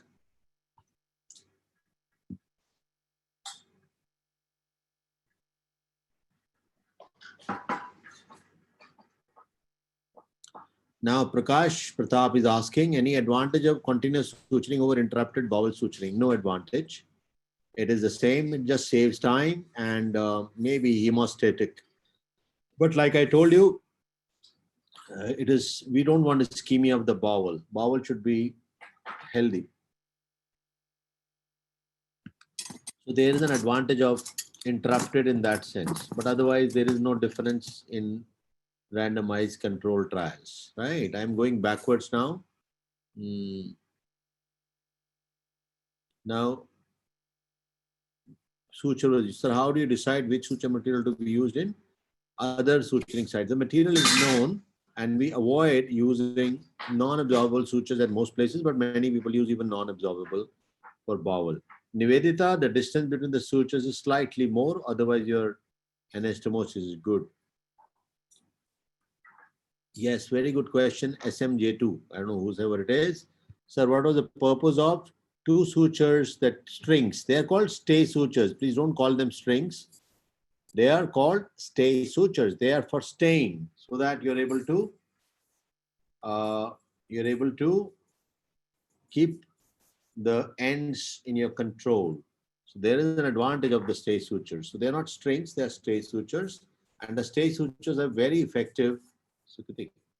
They're very effective for taking the ends, the ends at a position. So they keep it staying in that position. It stabilizes the bowel.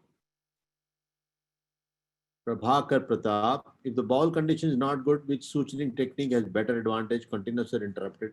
I'm repeating that. If the bowel condition is not good, we don't do anastomosis at all. We will try and do the anastomosis only when the scoring is good, the patient is fit. Now, I like the one which is visible now with the background of blue, but the name is not appearing. I don't know who is this gentleman, but he has done a good job of it. And in fact, it's probably the best I've seen so far. But your name is not there, so I can't really find out. So interrupted, another advantage of interrupted is If one suture is infected, you don't have to remove the whole thing. So that's one advantage, theoretical although. Yes, Meghna Bhupati. The other angle I'm not able to see.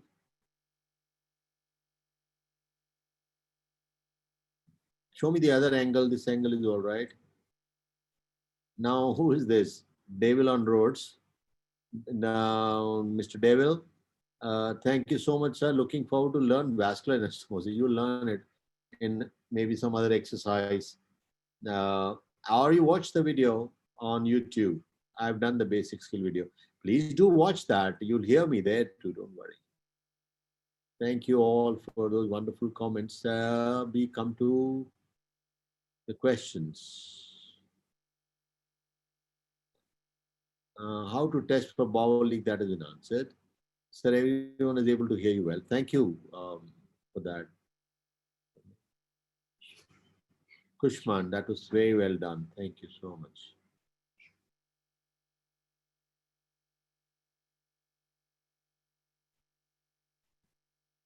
Can you look at all the questions? Can I see the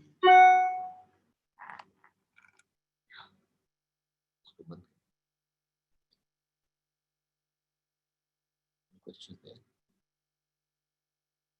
How many are there? 7. Any questions there?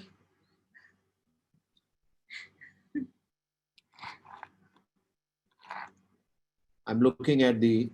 You can go.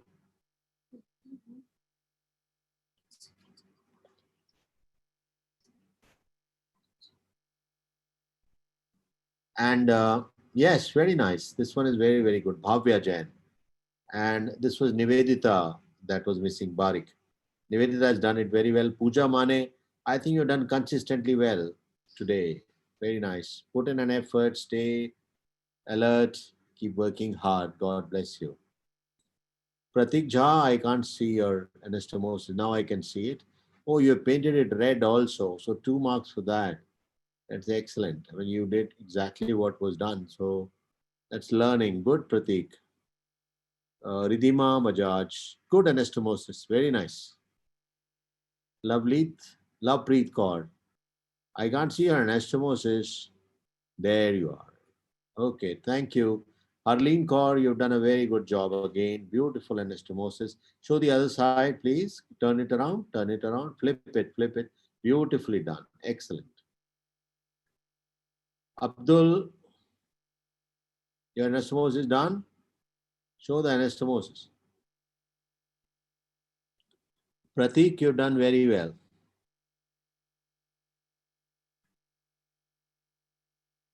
Let me check the questions. डाल दो उधर.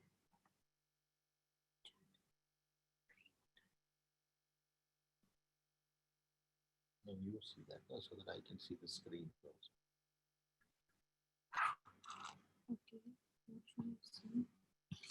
Should I read out the question? No, just go through. If there are any questions, choose them. So, नीचे ऊपर है ही ना, ऊपर से शुरू. Start from the top.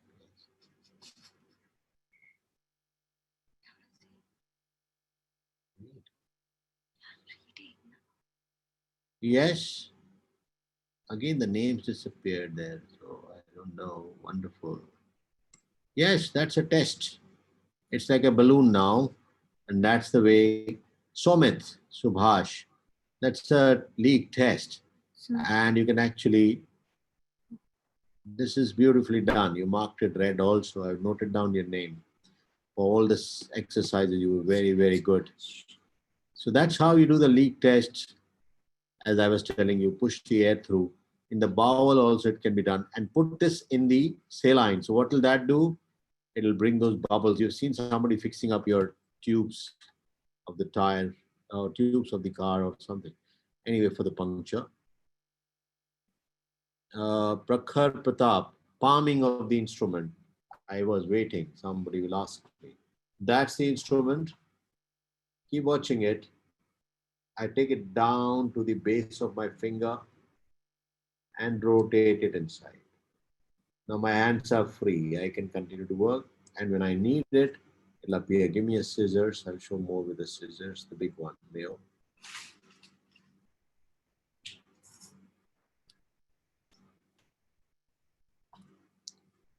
This is it. It disappears. If I want it, it reappears. So I can use, I've done palming now, and I can use a needle holder to do the anastomosis, to do, put a suture, and then make it appear and cut it. That's palming. I can palm a artery forceps also, and I can continue to work. Is to repeat it so that you can, it's too small for my fingers, so otherwise it goes back. It's like it goes up, and don't get stuck on that. Now you see, and now you don't. I think Prakhar, that is answered.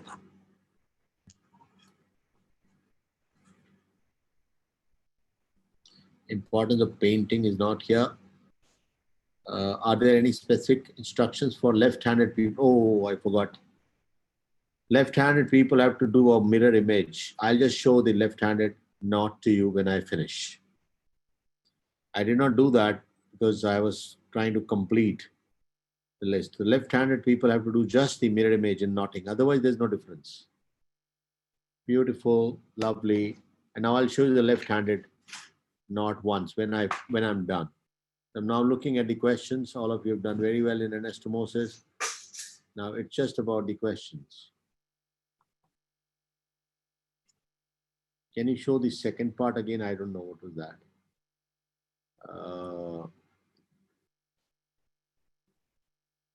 Sir, can you? Okay. I'll repeat that. Don't worry. Horizontal and vertical measures I can't repeat now. You follow it up. You'll have the video. I'll just tell you. Horizontal is when you go once, then you go back.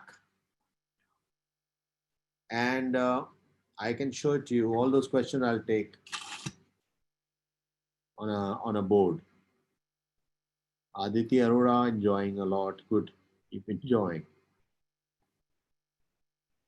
Sir, did we make any knot in the start of this? No. Subcuticular sutures. I showed you at the end, no? That part was covered.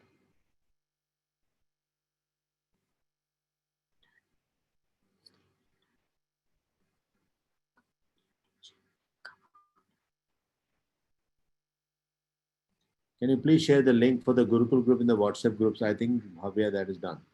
Sir, how can we distinguish between mucosa and submucosa on table? You can.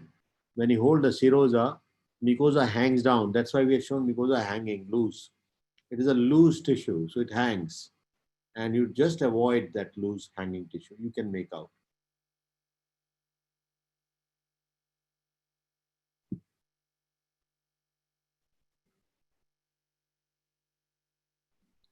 I'm just trying to look at the questions.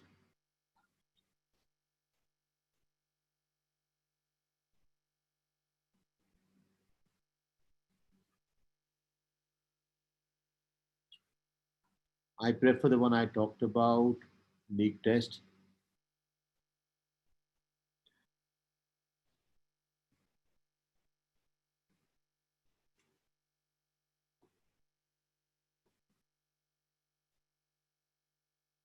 Chirag, please say a line on cornels and tear sutures. How to take it. Is Lambert needed over single? No. Single layer, we don't need a Prakhar, we don't need a Lamberting in a single layered extramucosal closure because you don't need it. We only need Lamberting when we have fear of that mucosa may pout.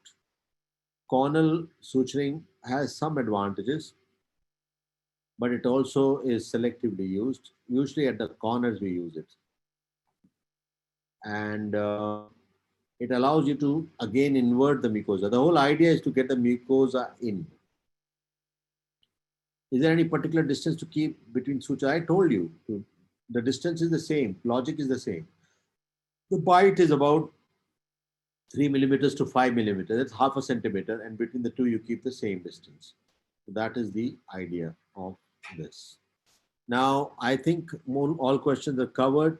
The couple of questions that people asked, I'll show the left-handed knot definitely before we wind up, because you should know it. You should be ambidextrous. I teach my residents to be, but you can learn. Very nice, very, very nice. All of you, very well done. Excellent. The name doesn't appear, some of you who we, yes, Tanmay, very nicely done. Shraddha, very nicely done. And you can, Denny, you can, Dane or Mendoza, very nice. I hope I pronounced it right. Pooja, you've done a good job. And Aditi, not there. Abhinav, good job. And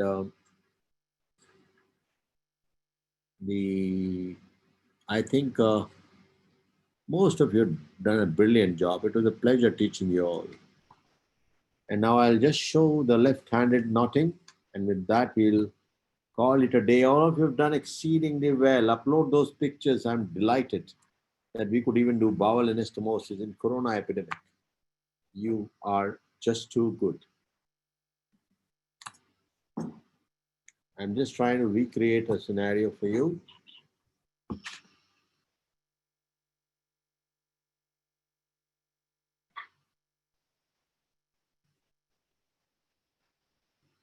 Just the left-handed. Some people asked me, I can't let them go thinking that they were not given their due. And the string. Can I have the spotlight? Could I be in the spotlight, please?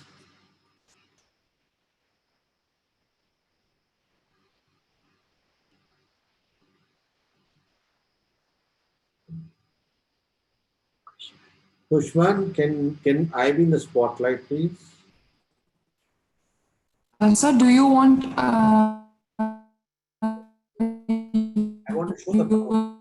yourself or a board on the spotlight? Yes. So the board has been spotlighted. Great. Nobody has asked, so nobody should go thirsty. I'm showing the left-handed knotting, and it's very simple. And I'll repeat the right-handed for all of you so that it is revised. And please do practice it. Pick up a shoelace that has lost its pair, and don't take it out from your hostel mate's shoe. It's the wrong thing to do. It should be one of your shoes. Because most often you find that you start picking up shoelaces from other shoes. That's not done. Now that's a shorthand which is away. Please stop your videos. Excellent. All are visible. All of you should stop your videos. I'm showing you the left-handed knotting to conclude the session. So it's just going to be a few minutes before you can actually conclude. The short end is away. The long end is towards me.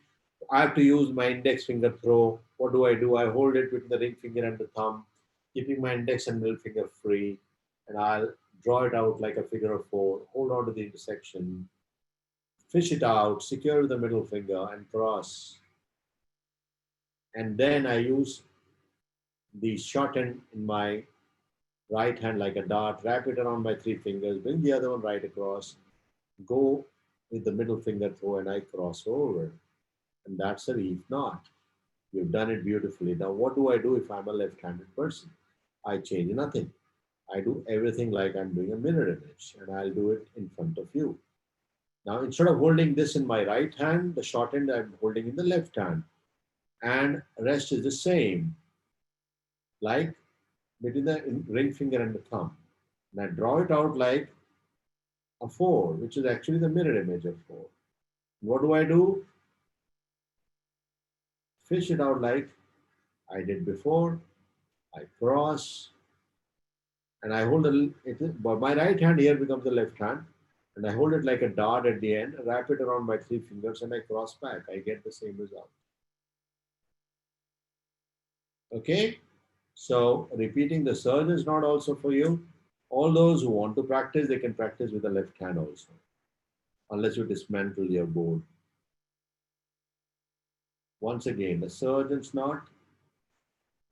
Once, twice, see the noose, see the pulleys going down. I hold the left short end in my left hand like a dart, wrap it around my three fingers, take it across. That's a surgeon's knot. I hope the left-handers are happy now. Can all practice this? You're not revising it. Can I have the screen on so that we can... One more thing that somebody was asking me was about the vertical versus horizontal mattress. I will just take half a minute to show it, and I'll show it on the board itself, the suture. Keep looking at the board, it'll just be 1 minute.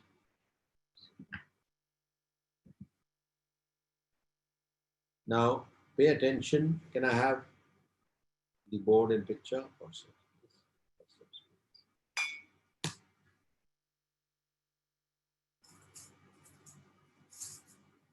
I can't let you go without this because this is the basic requirement. I'm done now. And please watch it again. For a while, the video went off, so don't just rush writing. Now, this is the incision. I take a bite. This is a simple suture, right? Now, if I go back in the same axis, but superficially, that is here, here, it is interrupted. Sorry, it's a vertical mattress. I can tie. But if I want to put the horizontal mattress, take a bite, sorry.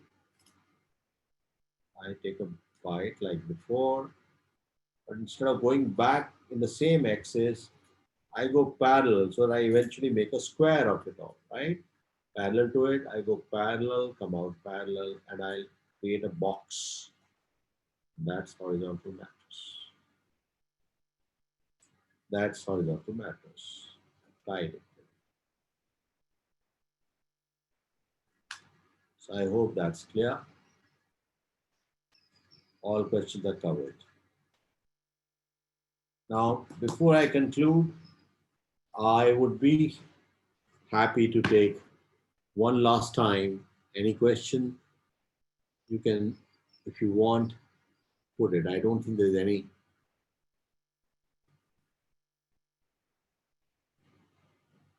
Now somebody's asking about post-event form or whatever that you can work on.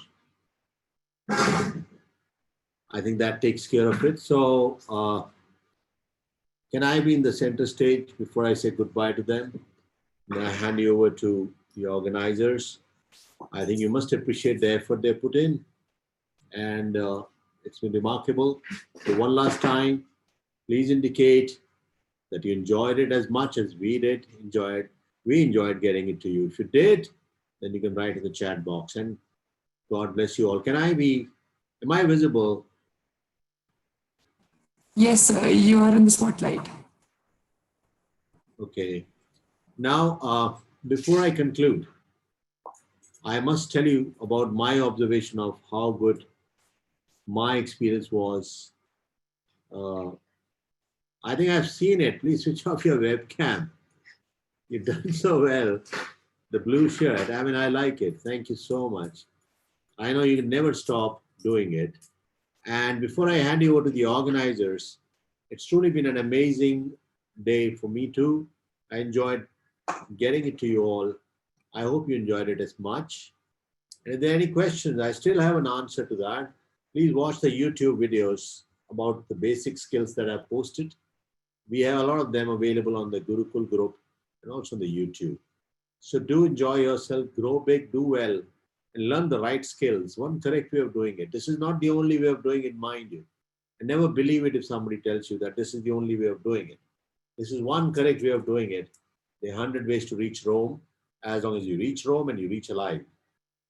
There are 100 ways to skin a cat, but don't skin a living cat. That's what they say. So unless you learn the right way of doing things, you can't even modify the right thing. So don't learn a modified way of doing it. You're taught driving in a particular way, then you modify it to suit your personality. Somebody raised a question about left-handers. I've covered that. Learn the left hand knotting as much as you learn the right-handed one. So it's all a part of your learning that you should do. And go with an open mind. I found all of you brilliant, frankly. And I don't really know how would we pick up 20. So all of you are members of Gurukul group. Anyway, I'll get the list. We'll get the list from Pushman. She's amazing. And I was very impressed with the way they've organized it. Pushman, all the best to you, and God bless you for the way you've done it. And I'm sure it will be a pleasure to interact with you or to have you in the group doing a lot of other activities for the students. It's all for the education of people. It's all to train people sitting in remote corners of the country, remote corners of Asia, wherever you are. It was a pleasure.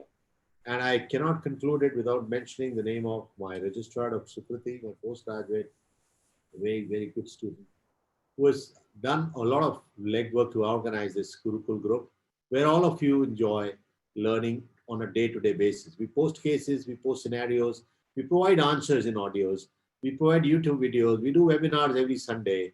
It goes on, and it's for only to educate you. So over to you. Thank you very much, Pushman. And